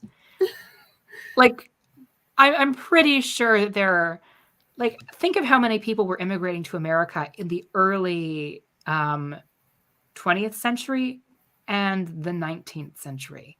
So many people from all over Europe. Um, Millions. And sure, yeah, we get like America gets like what 500,000 a year now, somewhere around there. But that's actually both like per capita and in terms of how many are actually coming over, just in sheer numbers. I think it's actually immigration is probably less than that period in history. Um, Or at Our least, elites relentlessly celebrate those very changes, but their very scale destabilizes our society. Oh no, here we start to get into the really nasty rhetoric. Here you go. if you grow up in America, suddenly nothing looks the same. You're an, oh, oh, this, oh, oh my God. Okay. Anyone hear a dog? I hear Someone's the going to dog. call a dog. It's very loud. I can't quite tell.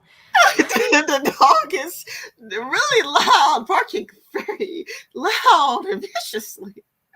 Um, yeah, if you grow up in America, suddenly nothing looks the same. Your neighbors are different. Oh my goodness, this is so. Oh my God. So it's the landscape and the customs are and the very language. Oh, and often the very language you hear on the streets, you may not recognize your own home. Oh my God, he sounds like Richard Spencer. Yeah. Human beings aren't wired for that. Man, he just went just full blown Richard Spencer at this point. They can't that just change at this pace. It's disorientates them over time. It makes even the most open-minded people jumpy. Oh my God, what am I reading? And hostile and suspicions of one another. It encourages tribalism. Oh my God. Oh my God. Mm, yeah. Yeah, it was hard to get through. I know. Like, this whole idea that human beings aren't wired to be around people of different types is a very silly one, I think. Like, I don't know, but all of these different, like, think about the Roman Empire, one of the most long lasting states to ever exist. Um, it used talents from all over the empire in order to function. You had Syrian emperors, you had African emperors, you had legionaries from all over the empire serving in the army. Otherwise, it never would have functioned. Like this whole idea that you can't have different groups of people around each other or they'll start to hate each other isn't true. What is true is that if you start to be like, oh, everything should stay exactly the same. How come different people who look different than me are allowed to live in the country and speak a different language. This is such a problem. That's when you start to encourage that kind of attitude. That's when you get tribalism. If you start um, demonstrating that America is getting worse and that there's a lot of problems going on in America, and then your big solution is, hey, look at all those immigrants, don't they suck? You know, Yeah, it's kind of like this. Like, I am black, you are white, we are different, but I don't feel jumpy around you, and you're no. not jumpy around me. Mm-hmm. Like, I find it interesting that the same people who would probably like, oh yeah, of course all white people aren't racist, agree with the idea that, oh well, everyone just doesn't like being around people that aren't like them. Implicitly, you have endorsed the idea that all white people are racist. You just don't want to admit it. Like, Yeah, because it's kind of like, well, fortunately, the one good thing is that nobody highlighted it. Or if, mm-hmm, if somebody did, at least it's so few in number that there is no underline under it. Again and mm-hmm. again, we are told that these changes are entirely good. Change itself is inherently virtuous. Our leaders explain those who oppose it are bigots. We must celebrate the fact that's a nation that's what's overwhelming. Oh my God. Uh, Uh, you didn't want to use the word European there, Tucker. You wanted to use a word that starts with W and ends in E, and it's 5 letters long. yeah, I mean, it's kind of like most white people wouldn't consider themselves European. Mm-hmm. Yeah, I mean, I have my ancestors. I mean, my mom was born in Europe, but my dad lived in my country for like 200 years. So I'm not a European. I've I've been to Europe a grand total of one time, hated it, and I never even was on like continental Europe. It was England. So, Oh, you yeah. hated England? Yeah, I mean, I liked London, but the other part of England I spent a time in was not very good. Yeah, and it's kind of like it's also like there are black people who like do not call me African American because I never been to Africa and all that, but I don't even like being called African American because the far right weaponizes that. Like if you use African American, the far right weaponizes it to delegitimize me being here. It's like, well, I've never been to Africa, so it's kind of like, don't tell me to go back to a country that I never been to in the first place. It's why I would rather be called black. Mhm. Yeah, I don't know. This whole idea that like society needs to stay the same and that, oh no, we should be angry that things are different is not something I really have too much empathy for. That's a good thing. Yeah. Christian and English speaking 50 years ago has become a place where no ethnic majority, immense religion, pluralism, and no universally shared culture or language. It's called diversity. It's our highest value.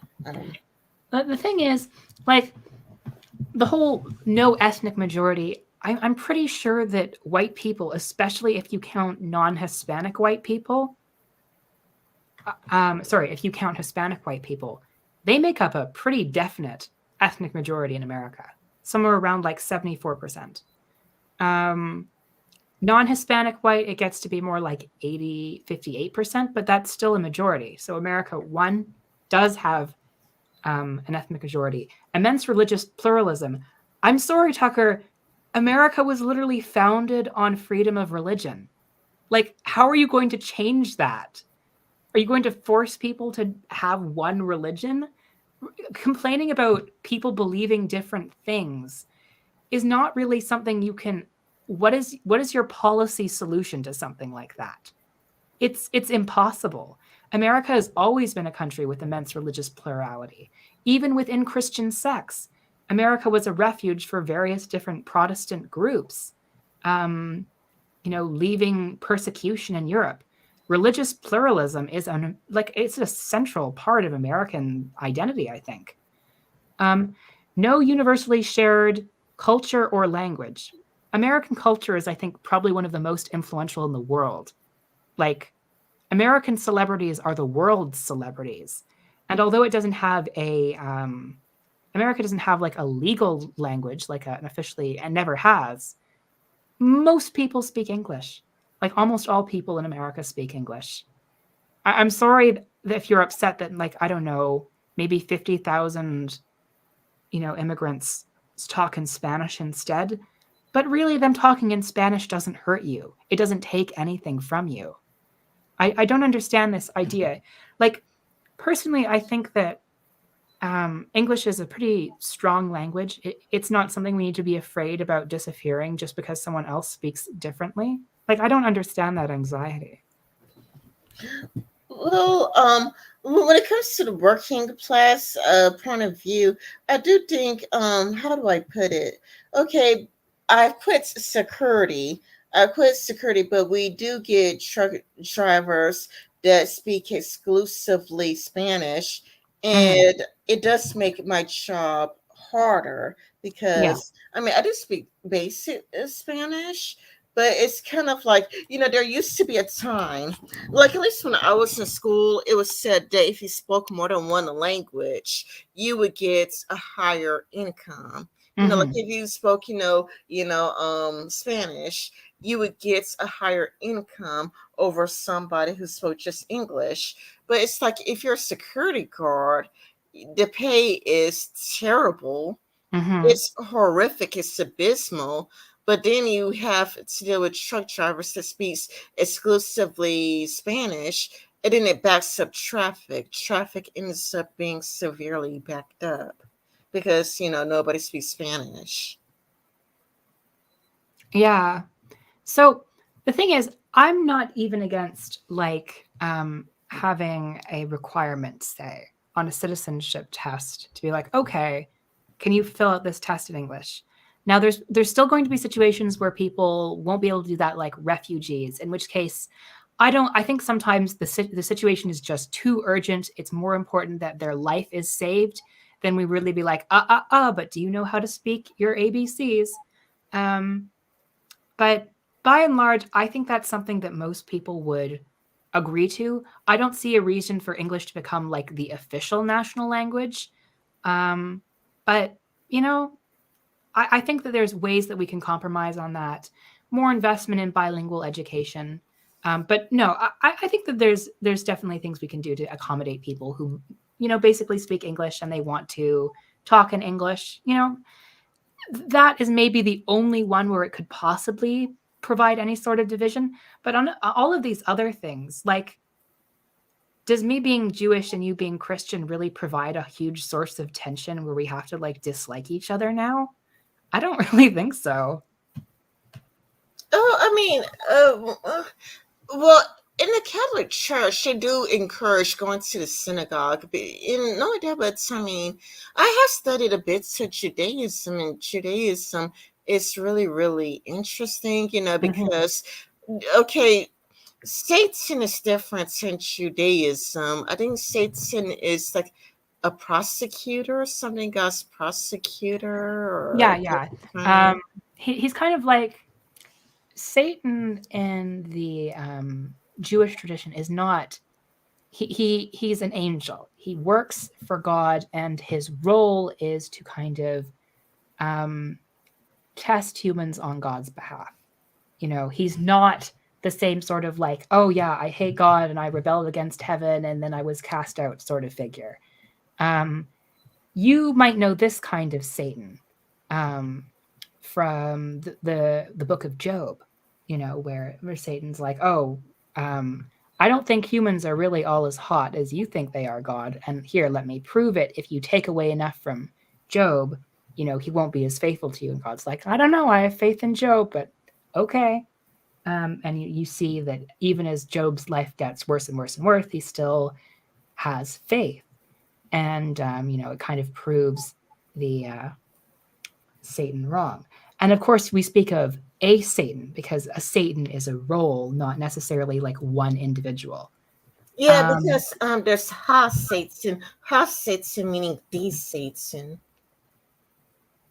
And I think that God has the name Elohim and Adonai in Jason. Like one of his names is Elohim, another name is Adonai, and another would be El. Like Michael would be like Mikael, and El is God. Or there's Samael. Samael is poison of God. I forgot, what does Michael mean again?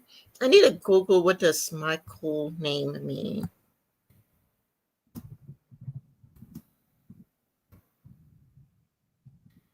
Michael means something.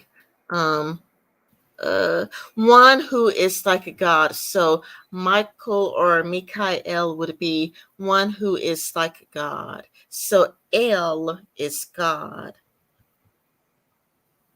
Mm-hmm. Anyway, should we continue with what's going on here? Oh, okay. I think that we were reading the highlights. In fact, diversity is not survival, it's the neutral fats. Inherits. Oh, and it has how many highlights? It has 1,196 highlights. So that's a lot. That is a lot. It's a neutral fat, inherently neither good nor bad. Lost in the mindless celebration of change is an obvious question. Why should a country with no shared language, ethnicity, religion, culture, or history remain a country? Countries don't hang together simply because they need a reason what's ours. And I do have a highlights of my own, so I'll just continue reading. It's Okay. hard to think of more important question. Our ruling class, the people responsible for these changes, ought to be visited. They ought to be staying up late tonight for the glue strong enough to hold a country of 330 million people together. And I think it goes back to me being like a security guard. I think that if I had to guess why it has so many highlights, if I had to guess, it is probably related to like if I'm going through something like that, somebody else is probably going through something like that, where you have a really low income, but you have to speak Spanish, but then it takes up, like being a security guard for two different companies. The truckers speak Spanish, I speak English. Traffic ends up becoming severely backed up, almost to the point that it could cause, like, the traffic to be too backed Mm-hmm. up, and nobody knows what to do because if it would be easier to communicate. It's like easier to communicate, and you kind of need that communication there. It is also why what happens, or what I noticed at work, even with my new job,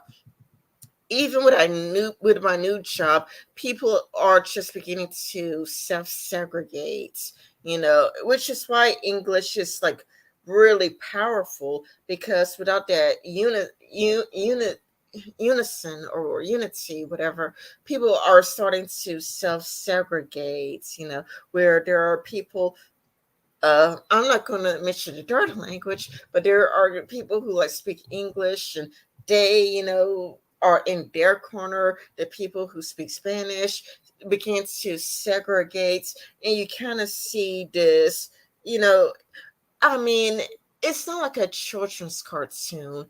It's not like a children's cartoon where, you have that white cartoon, the black cartoon, and the Hispanic cartoon and the Chinese cartoon. And they're all like really good friends because there's not that really shared language. You have to have people self-segregating because they're not fluent in English. So they segregate, and black people segregates, and then you end up having even towns, and cities. It's just segregation. I mean, it's just segregated cities where I'm at, where people just keep themselves separated. So it would be like, this place is for this group only, this place is for black people, this place is for black people, instead of mixing together. Hmm. Well, I think to a certain extent that sort of self segregation is normal. Like there's always, if you get enough of a certain kind of community, you'll have, oh, this used to be the German area of town. This used to be the Italian area of town. This is the historical Chinatown, you know. And I think that it's sort of natural. And as long as the relationships between these different communities don't grow toxic, I don't think of it as really as an inherently bad thing. Like, I think that there is a value in these sort of more somewhat separate communities, but they can still form connections as long as they can still form connections. And of course, English is a very helpful tool because it can facilitate communication. And that's why it is important that people do have a grasp of the English language. But the thing that I'm confused about here is that, I mean, like, this has been always been true of America. Like, America has never had one ethnicity. There was this group of people who were angry about America becoming like less Anglo-Saxon. That was the big cultural panic in the 19th century and the 20th century. And then, eventually, like, it wasn't really an issue anymore. Like, most people were not descended from like England. And as a result, did America collapse as, oh no, the inherent Anglo-Saxon character of America. Without that, what are we? Oh, I know, the richest country in the world. It seems like a weak argument to me when, like, then again, like religion. America has always been incredibly diverse, motley group of different Christian sects, much of which had nothing to do with one another. I mean, I guess from a shared sort of Christianity, but if you really look at a lot of Christian sects, they despise each other. A lot of them do not have this any sort of shared empathy with someone just because they're Christian. And that was much more so true in the past. Like, Protestants and Catholics hated each other. It was such a scary thing for someone to be a Catholic, um, all the way up until like the 60s. And now, do people care about it at all? No, not really. Um, Shared history. Once again, because most people were never from one single country, America's never really had a shared history, at least in that sense. I mean, America is, I think it's kind of a weird talking point. I don't necessarily like how people say America is a country of immigrants because, there's indigenous people, and then there was people who really didn't choose to immigrate but were instead enslaved.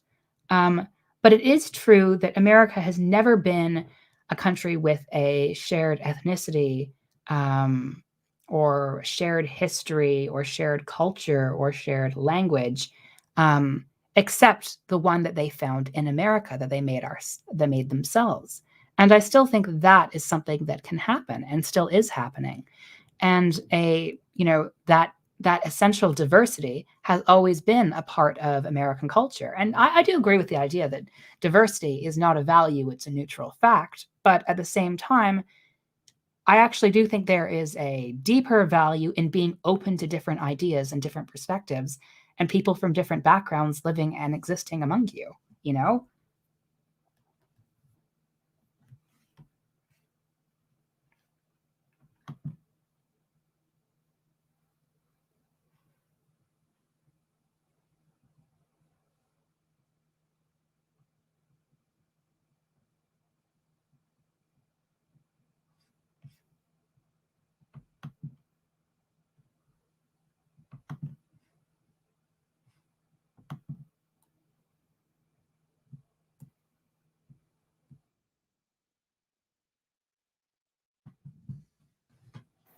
Oh my goodness, I was muted. I was muted the whole time. Oh Mm-hmm. my good. So you didn't hear anything that I just said? Oh, No, I didn't, I'm afraid. oh. I wish you said something. I was talking and talking, and I was wondering why you didn't respond. And I was muted. That was why. Okay. Mm-hmm. Let us continue. They are not. Instead, they add like the problem doesn't exist. Their predictions for the future are confidence but faith-based. All will be well because it always has been. When confronted or pressed for details, they retreat into a familiar platitude, which they repeats like it's in, is it cone? or A Zen koan. So, to explain what that is, the Zen is a kind of Buddhism, and a koan was something they would repeat over and over and over again, um, until someone would shock them out of it. Um, Basically, a koan is something. It's like kind of like a riddle. Um, One hand claps, but the other is silent, or something like that. It's like a mantra that you have to try to figure out, and attempting to figure it out will move your mind towards enlightenment. It's kind of interesting that he used that term. Um, I guess he's trying to think. Okay, liberals attach this a lot of meaning to what is ultimately like a very cryptic phrase.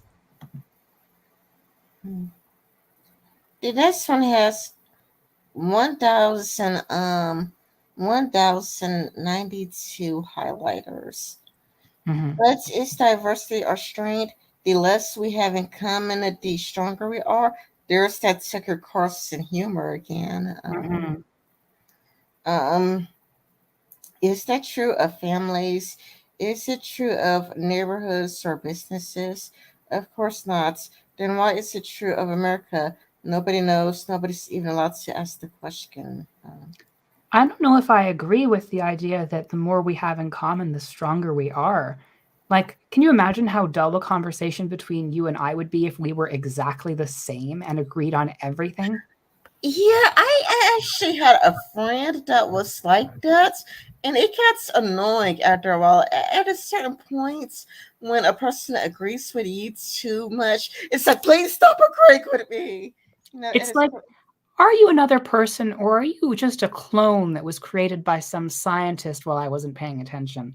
yeah, like at a certain point, a person agrees with you to the point that it's obnoxious. It's like, please, by the love of God, please stop agreeing with me. Because it, at a certain point, it began to drive me insane because he kept agreeing with me so much to the point it's like it just really annoyed me. Hmm. And here's a good argument. There's no point in something like the marketplace of ideas if the less we have in common, the stronger we are, isn't true. Like, think about it. If we can't learn from people who are different from us, if being more and more similar is actually our strength, why do we need to discuss ideas?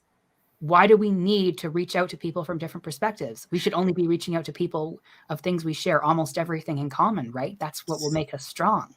So this will be like actually cognitive dissonance because you can't have the marketplace of ideas along with, hey, the more we have in common with a person, the better we are all off. Hmm. Because it's kind of like you got to pick one. Is it going to be the marketplace of ideas, or is it going to be, we're better off? And it's also a Lauren Southern, something that Lauren Hmm. Southern would say. Yeah. And most I think that we should have a shared language. I do think we have should have a shared language. Other than that, I mean, to me, I do find self segregation worrisome because America has a history of segregation. And when you look at into America's history of segregation, and that's where you get Tulsa, it's where you get Black Wall Street, it's where you get so many um it's where so many heinous things happen because if there's no shared language, then it's easier to otherize the person. It's easier for a person to be the other. Hmm. Oh, I was worried I was muted again. You are not muted. We can hear you all loud and clear. All right. So, doop doop doo. Instead, Americans are told to shut up, be grateful. Immigrants are doing the jobs you won't do. There is some truth in this, depending upon what the jobs are and what they pay.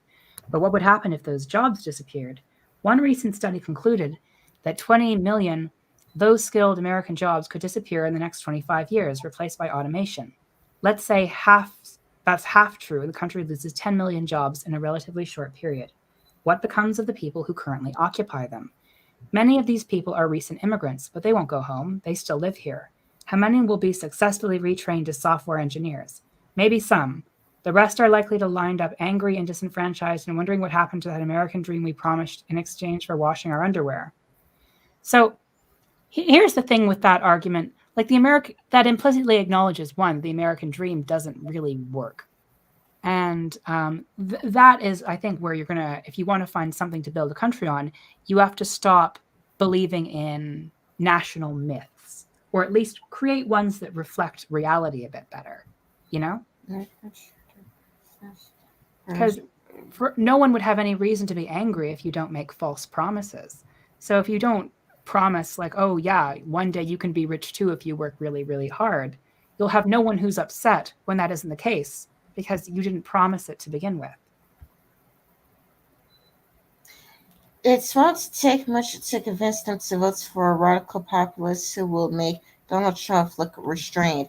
Things will get volatile. The cost of um the cost of having other people cut your grass is always higher than you think. A part of me wonders, like, does Tucker Carlson have, you know,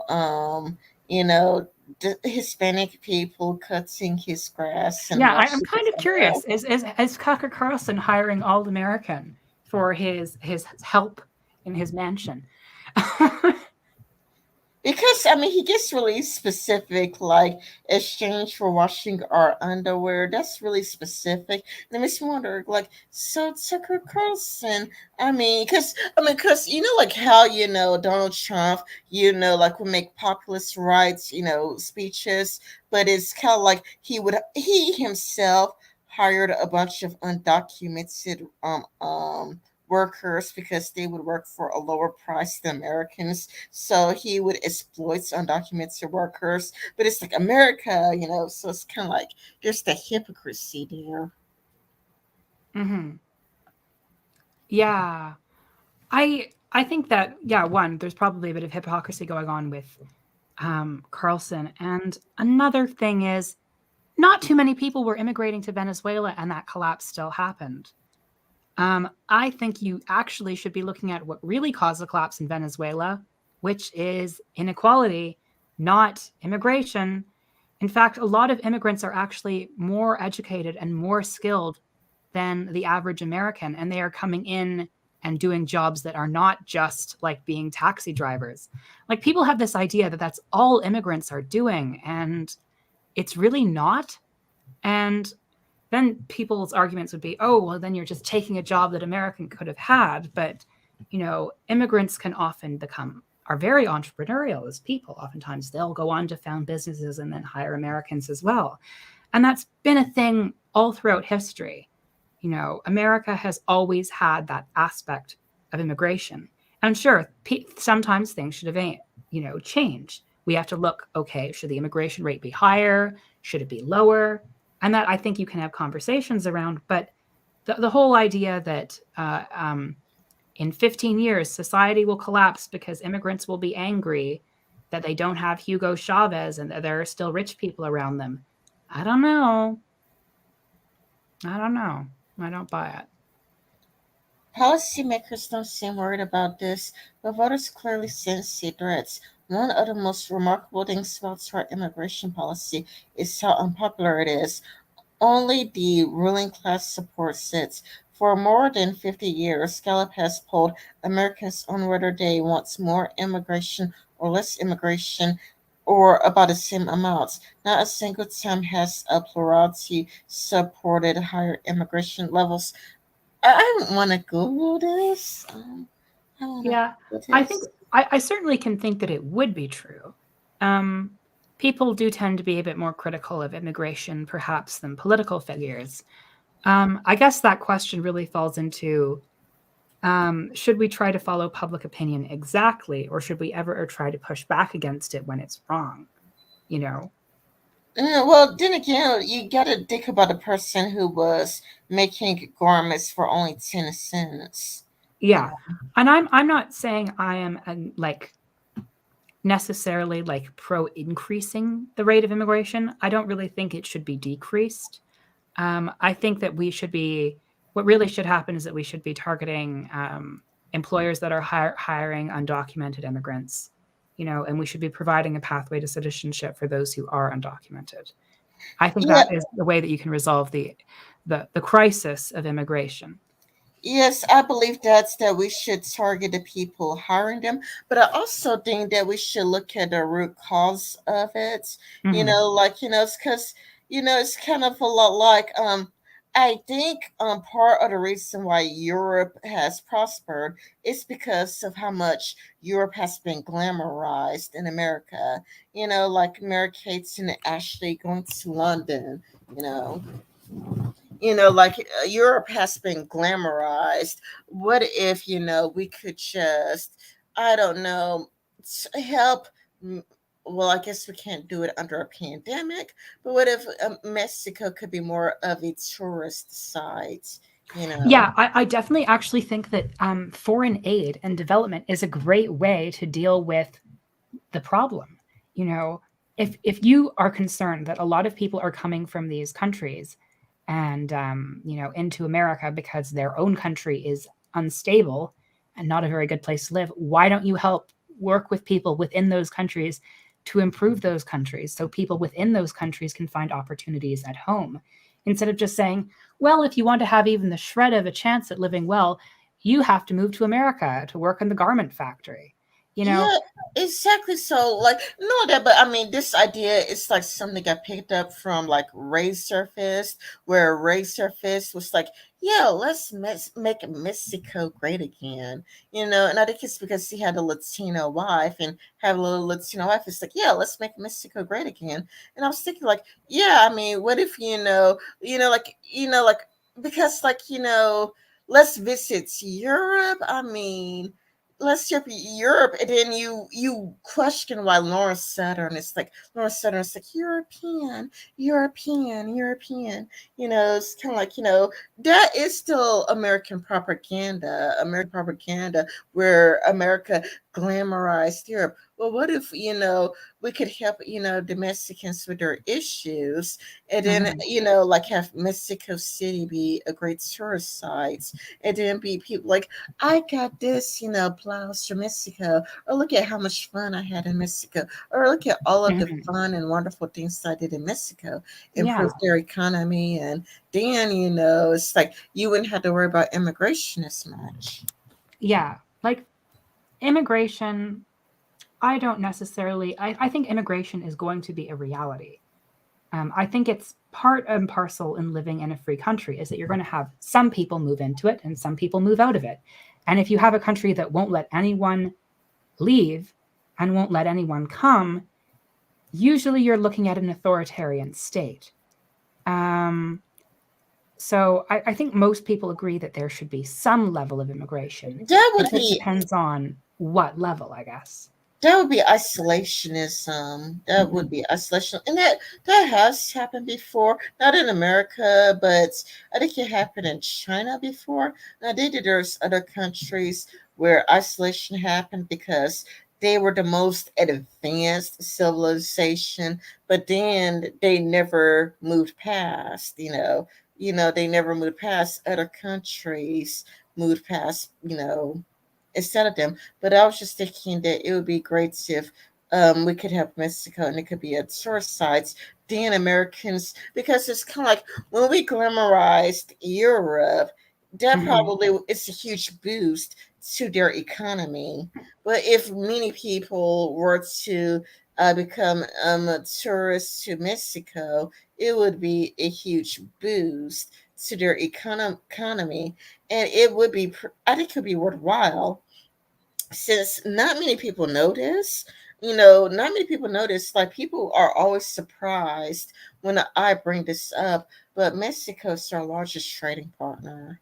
Many Yeah.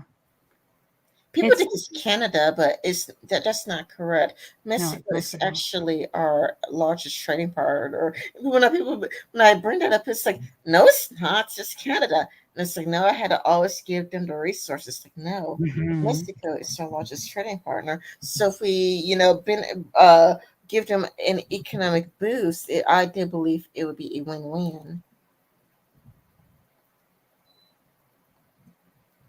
So let's see. Where was I reading at? I guess I just, well, I'm reading from my phone anyway, so okay. Gallup has polled Americans on whether they want more immigration or less, or about the same.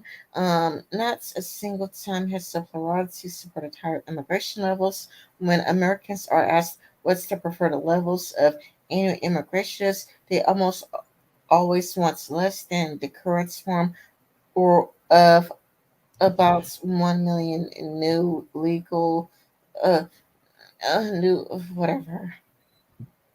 Hmm. America was radically and permanently changed against the will of its own population by the people who run the country. Dare to complain about stats, and you'll be shut down as a bigot, as a demanding representation in a democracy where were immoral. Not surprisingly, many voters.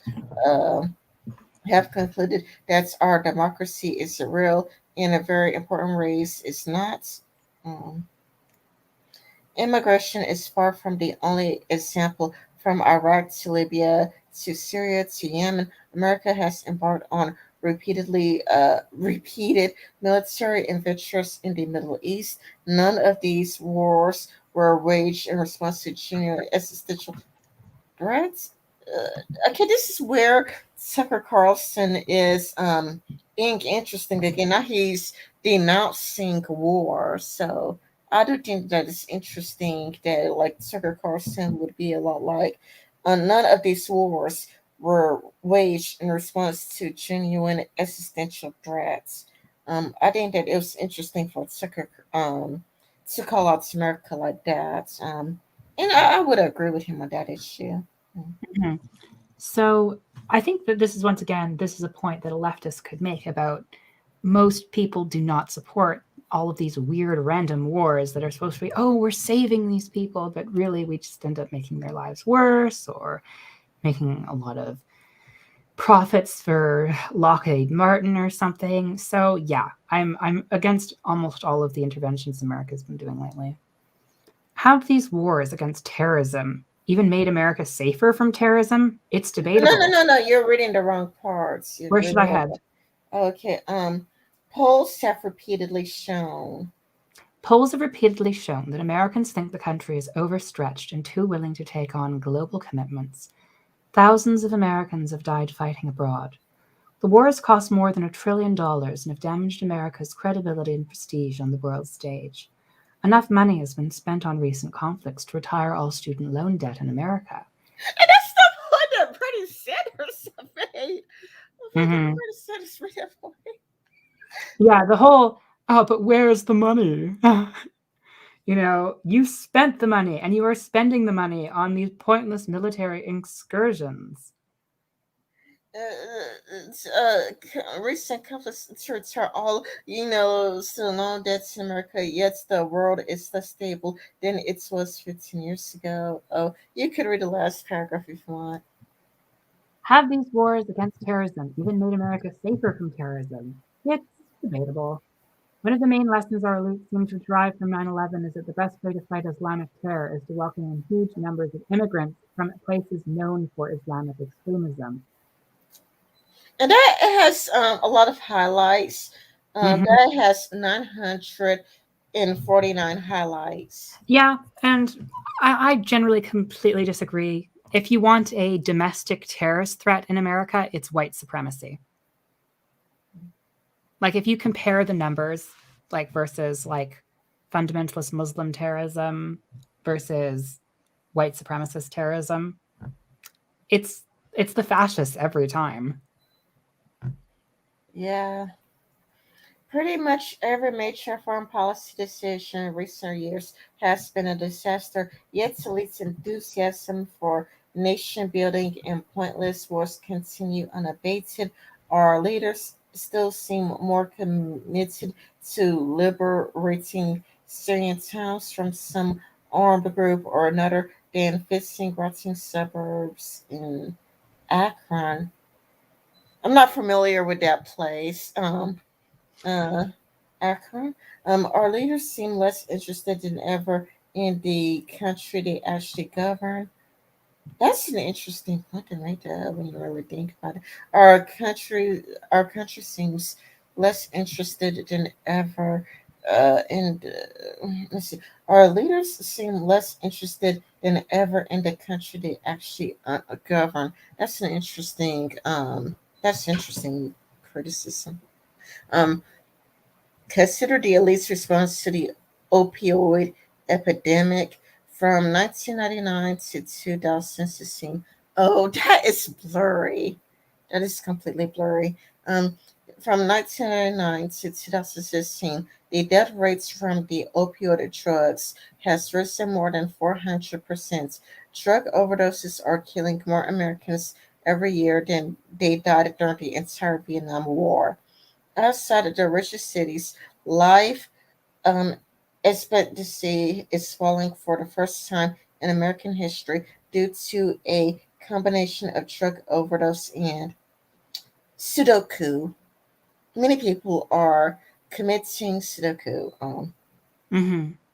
If you were around in the 1980s, oh, wait a minute. Wait a minute. Let me see where he's going with the 1980s because the 1980s, that would be when Reagan was president. Yeah.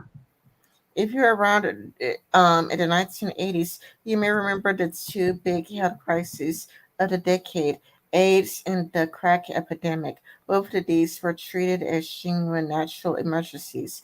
Billions of dollars went to AIDS research. Hollywood stars wore red ribbons and held galas and made countless public service advertisements. Oh, that's such a weird thing to say because I remember the AIDS crisis as being a period of severe neglect. Like Ronald Reagan did barely anything in the AIDS crisis. I don't even think he acknowledged it in his presidency. Like that was one of the biggest criticisms against Reagan. Like this is the more alternate reality side of Tucker Carlson coming out. There has to be a contrast where the gays have gotten better treatment than good old working class white people. Otherwise, the narrative collapses. It made countless public services to advertisements to convince kids to shun drugs and use condoms. Congress allocated funding for the National Institutes of Health and passed laws to get drug dealers off the streets. Some of these efforts succeeded, others didn't, but it was obvious that America's leadership regarded crack and AIDS as genuine national emergencies. Wasn't the CIA behind the crack epidemic? No, whatever. Um, Yeah, today, they were, but let's ignore that for now. today, opioids were killing Americans at a much faster rates than AIDS or crack, but you to be forgiven for not noticing. It's not a crisis that has interested Washington much. There's been no effort to rein in the pharmaceutical companies that flooded the communities with opiates. I do. This reminds me of what's his name, John Oliver, where John Oliver was pushing back against pharmaceutical companies. Um. Anyway, let's see. There has been no effort to rein in the pharmaceutical companies that flooded communities with opioids. Nobody seems to be rethinking our current rehabilitation and treatment models for addicts, which clearly aren't working. You know, to his credit, I think Bill Clinton was the one that made it work. Because I do remember reading a New York Times article that criticized how Bill Clinton was harsher on the black community than George Bush Sr. It was by the Yeah, New York Bill Times Clinton that did covered. go like really anti-black, especially that 1994 crime bill was terrible. Yeah, both the Congress and the White House seem to have run out of ideas or even desire to think of new ones. What did I hate about Bill Clinton is that he was on like the Arsenio Hall show, and he was like playing the saxophone, and Arsenio Hall was like, he's like one of us, and we have like a brother into the White House, and he was really hard. Bill Clinton was actually really harsh in the black community, like with the three strike rule, and Hillary Clinton describing the black community as super predators. You're muted. You're The muted. Clintons were really anti-black. There's no denying it. Yeah. In a healthy society, decades of, but to their credits, I do believe that Hollywood is genuinely progressive. I mean, at least more genuine with racial diversity than anybody in the White House. I do well, maybe Obama because he actually is black, but I do think that Hollywood actually has made America more culturally left. They with rappers, Halle Berry, Tyra Banks. Just I do think it helps makes America less racist. I do have a problem just with the lyrics that could be misogynist, Mm-hmm. the lyrics. Um in a healthy society, decades of obvious failures by elites would force a change. Okay. Oh, the it's still blurry. It's still blurry. Yeah. I'll Ben, continue. would you like to finish reading this page? I, Because I've got to head out. um. I could continue reading because it's blurry and you can't see it. Mm-hmm. I know you said that you had 3 hours.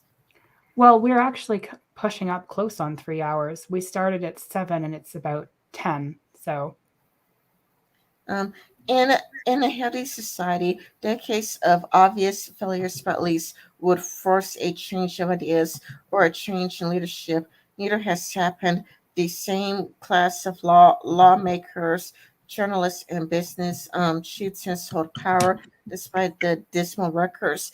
And we have spoken about this before, I believe, in DMs, where we talked about, we do have different presidents, but senators, congress, like, if you want to see a real change, put different people in the senate and put different people in congress. um America has not only one of the least impressive ruling classes in history, I doubt it, but yeah, also, there are some really pathetic ruling classes throughout history. Like, what about the French aristocracy? in history, but also the least self-aware. They have no idea how bad they are. I do think I would prefer to, yeah, live in modern day America than some of these kings. Like, was King George really bad? Um, Well, he was crazy. He thought that the this random oak tree that was the king of Prussia, and he got out of his carriage to talk with him. So yeah, King George was a bit of a nut.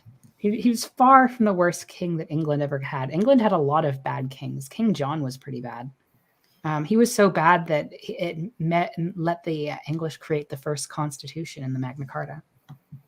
yeah, we don't have long to go. We only have 4 more pages to go.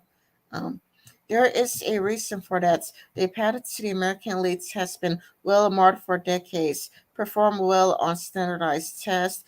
Oh, I know why I have this highlighted. Perform well on standardized tests, win admissions to an elite school, enter one of a handful of elite professions, settle in a handful of elite zip codes, marry a fellow elites, and reproduce. Okay, the reason why I highlighted this is because, okay, if you watch like The Sweet Life of Second Cody, the smart person is always, weird and freaky, and the Yeah. person who doesn't read or study or do well, like Mhm. Zach, he's the cool one. Or they could Yeah. Steve Urkel. Steve Urkel is smart, but he's weird and Mhm. annoying, Yeah. and this is like, oh, but if the elites, the path to the elites has been, perform well on standardized tests, gets into an elite school. And I do believe this is true because there is the legacy program. Like Ivy League schools have legacy. So if your parents went to Oh, absolutely. I like to call legacy affirmative action for rich white people because it's so true. Like it's just, oh yeah, my parents and my parents' parents have gone to Harvard. Oh sure, yeah, we'll let you let in. Um, if you really look at the numbers, the actual biggest beneficiary of affirmative action isn't even Black people; it's white women. So Yeah, that's true. That is true. Yeah, and it is pretty much affirmative action for rich white people, the legacy programs. But it's like what I find amazing is because I do believe he's telling the truth. But like, look at Steve Urkel and look at Cody. They're mhm. weird. They're annoying. So you're being incentivized to not date the smart guy. The smart guy starts to nerve.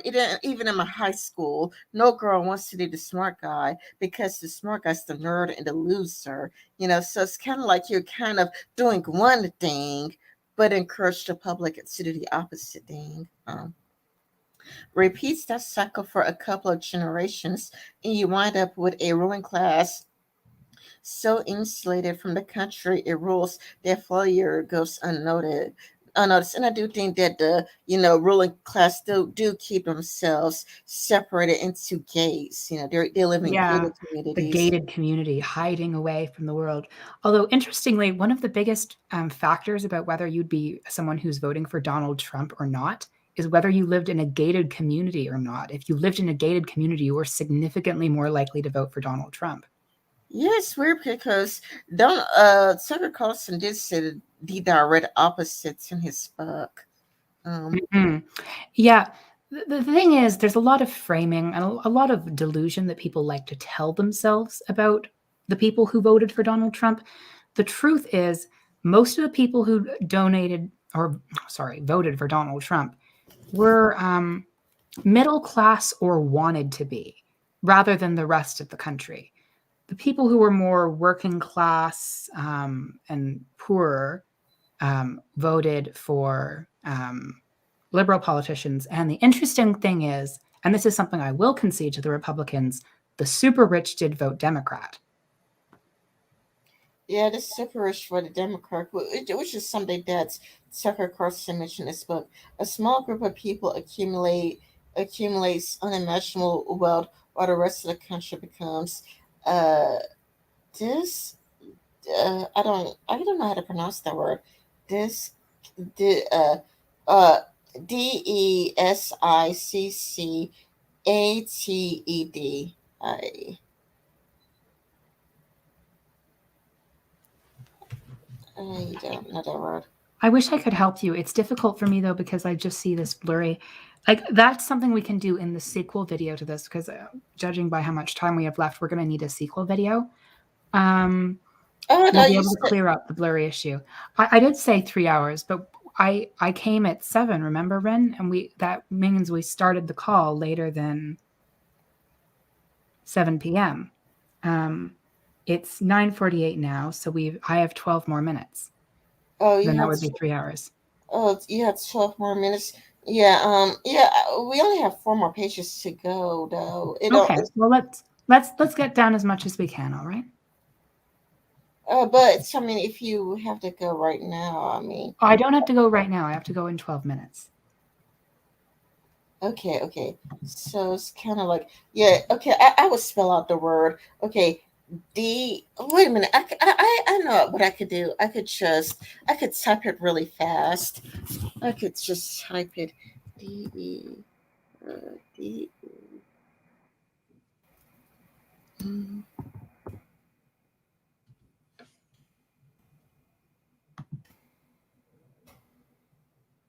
Desiccated. Desiccated. Desiccated. Desiccated. Okay, desiccated, which means lacking vitality or interest. A Yeah. desiccated husk, yet everything seems fine. The meritocracy, it turns out, creates its own kind of stratification, a kind more rigid than the aristocracy it replaced. I would prefer America over an aristocracy. Thank you very much. Yeah. Meanwhile, What Tucker Carlson has had 2 crypto aristocratic points. The first one was using stuff from Plato's Republic, where Plato advocates for like basically an aristocratic form of government. where some people are falsely told that they are superior by nature and then raised to be rulers. Um, that was his reference point. That metaphor of the ship of fools comes from that book. And then this one, he's like, oh, well, the current American working class is actually worse than aristocrats. You know, I really do feel like some of the sympathy for aristocracy from Tucker Carlson comes from the fact that his parents were also wealthy. Like, Tucker Carlson is a product of intergenerational wealth. Maybe that's why it's so easy for him to sympathize with the landed aristocracy of old. Well, I mean, also Hillary Clinton is related to the Kennedys. Not only, yeah, Mm. Hillary Clinton is related to the Kennedys, and Anderson Cooper, he's related to the Vanderbilts. Oh, yeah, that's a very old, very rich family. Yeah. Stratification. Where did I leave off? Okay. The meritocracy, a more richer than the aristocracy it replaced. Meanwhile, the meritocratic system fails to include, no, fails to inculcate. Oh, I did get cleared up. Oh, finally cleared up. Mm. Meanwhile, the meritocratic system fails to inculcate the leadership qualities that generation rule requires. Acing the ACT doesn't make you wise. Ascending from McKinsey to Goldman Sachs doesn't confer empathy. That's unfortunate for America because wisdom and empathy are prerequisites for effective leadership. You've got to care about the people you govern. Would you be a good parent if you despise your own children? Mm, that, I think that is despise your own children. It seems almost like a dog whistle to me. That's just me. Would you be a good officer if you didn't care about the lives of your soldiers? Our new ruling our new ruling class doesn't care not simply about American citizens, but it's about the future of the country itself. They view America the way a private equity firm sizes up an aging industrial conglomerate, conglomerate as something outdated that they can profit from. When it fails, they're gone. They've got money offshore and foreign passports at home. Our rulers have no intention of staying for the finale. Countries can survive war and famine and disease. They cannot survive leaders who despise their own people. Oh, that is definitely a dog whistle. Um, and that, oh my God, you would not believe this. Okay, okay.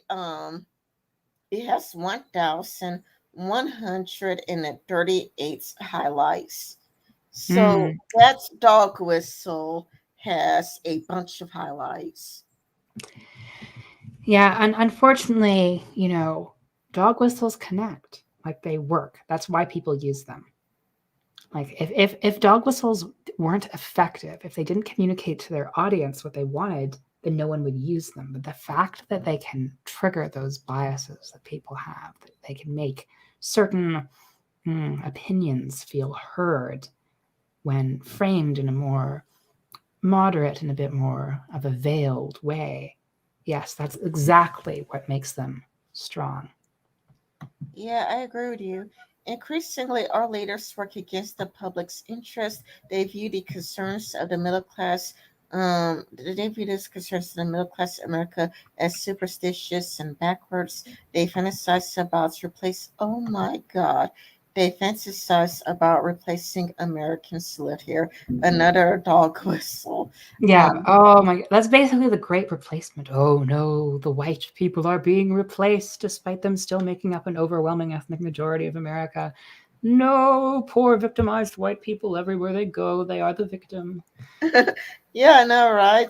With their antiquated attitudes and seemingly intractable problems, with a new population of a more pliant immigrants. Oh my goodness, that is I completely know it's like, oh, the white people are too rebellious for the current leaders. They want them to be subservient immigrants. Yeah, the more pliant immigrants. That is so racist. Well, And it's more I don't Z. even think it's true. Like, not only is it racist, it's also false. Like, immigrants do resist. Immigrants do join unions. Immigrants do not just accept things the way they are. I'm sure there are immigrants that do, of course, but like, immigrants are people. They're going to have various different reactions to being exploited, just like Americans do, just like other Americans do, I should say. Yeah. Increasingly, America has begun to understand this, and they resent it. Historically, rulers derive legitimacy from one or two sources: God or voters. Rulers are in charge either Oh, I can because read this section. Rulers are in charge either because they claim some higher power put them there or because a majority of people voted for them. Both systems have been tried for centuries. Both can work. The system that absolutely does not work and never have is ersatz democracy. If you tell people they're in charge, then act as if they're not, you'll infuriate them. It's too dishonest. They'll go crazy. Oligarchies posing as democracies will always be overthrown in the end. you know what? Okay. Weren't people complaining about that January 6th? I believe Yeah. that people were complaining about that January 6th because, what's it? If you tell people they're in charge, but actually they're not, you infuriate them. It's dishonest. It's like people were complaining about that during the January 6th riots. Um, But the thing with the January 6th riots is that that was people being in charge. The Democrats won that election. And then there was this whole movement of like insane cognitive dissonance where it's like, no, actually, we really won. And you're the fake government. We get to overthrow you. And um, no, like that is a fake, that is just as much a fake democracy as the oligarchy. Yeah, and the oligarchy part is interesting too because if you put a Google search, America is a plutocracy. You could find many articles about how America is actually a plutocracy, Mm-hmm. where it's kind of like, let's just say that the super majority of voters want something like, oh, I don't, I know, like a $15 minimum wage. Let's say that Yeah. most people wanted that, but the rich didn't want that. Then things would go the way of the rich, even if most Americans want one thing and the rich want the other, something else. These would go the way of the rich. It's kind of like a Nancy Pelosi, Mm-hmm. um taking Bill back better and used to get to give tax cuts to the rich. The rich, such as herself. Yeah. Didi wanted to end it there because you had to go. I think we can make a few bit of a closing statement. So, if you ever want to tackle the rest of Tucker Carlson's Ship of Fools, I'd be more than happy to do it with you. I think it's a very interesting text, it's a very clear sort of, it's very insidious the way that right populism tries to work because they make rather valid points in criticism of America, points that you and I agree with, at least about the stuff about America being like too unequal and controlled by the rich and not really as democratic as it could be. Like, I think both you and I at Ren like agree that there are problems in America. Um, and even problems in the way that immigration sometimes makes life more difficult for working people if it's done in a particular way, right? Right. But the thing Yeah. that Tucker Carlson does is he takes what we agree with and he shifts it into something that is a lot more sinister. That's, oh no, it's more about like white grievance politics, more about how replacement is happening and about how the cabal is conspiring against good, ordinary people who all have the same sort of characteristics, you know? Yeah. The sad part is that it's like we only had 3 more pages to go, but you're running out of time. It's so sad because it's like the next live stream, who knows, it might be a little bit too short because we only had 3 more pages to go, but I don't want to keep you. I don't want to Mm-hmm. keep you. But yeah, if you want to follow Lapis, I have her Twitter, her Twitter in the description below. You can follow her on Twitter. Bobby Bobby B like, what's a dog whistle? A dog whistle is like when you have something like racist to say. I guess it doesn't have to be racist. It I could guess be it, sexist or homophobic or what have you. You know, it's something bigoted you want to say, but you're worried about pushback. So you hide it behind more polite language. So let's say you have a problem with Black people, but you don't really want to say that. So what you say instead is, oh, all of those welfare queens, getting rich off of Americans. And, oh, urban America has become so violent. We really need to crack down on all of this thugs in the inner cities. Yeah, exactly. So a dog whistle, it doesn't have to be racist. It could be sexist or homophobic or transphobic. It's just something that's you know you can't say, but you feel it. So you kind of, you kind of hint or you kind of hint at something or allude something. It's like, oh, the rich, powerful cabal at the very top. It's like you try to hints or alludes to something, and it's dog whistle because not everybody picks up on it. Let's be honest, not everybody picks up on it, and some people accidentally, repeat it, like Chris Reagan.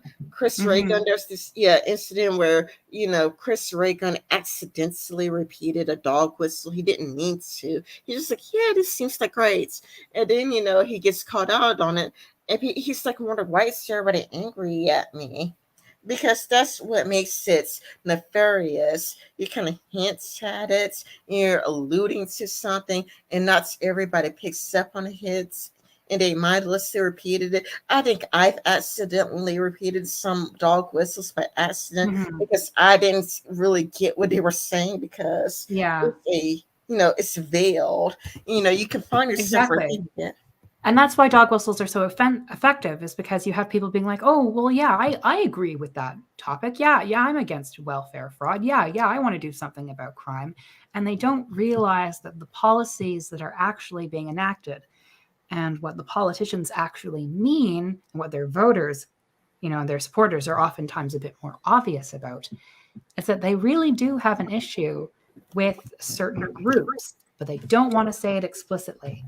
And unfortunately, that is just something that's difficult for a lot of people to grasp, because we like to think of bigotry as something very open and overt, but it is often very, very cunning.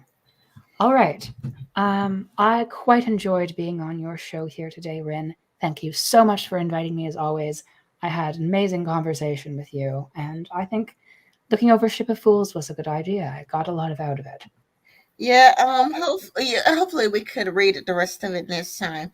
All All right, right. bye bye everyone. Buddy. Bye.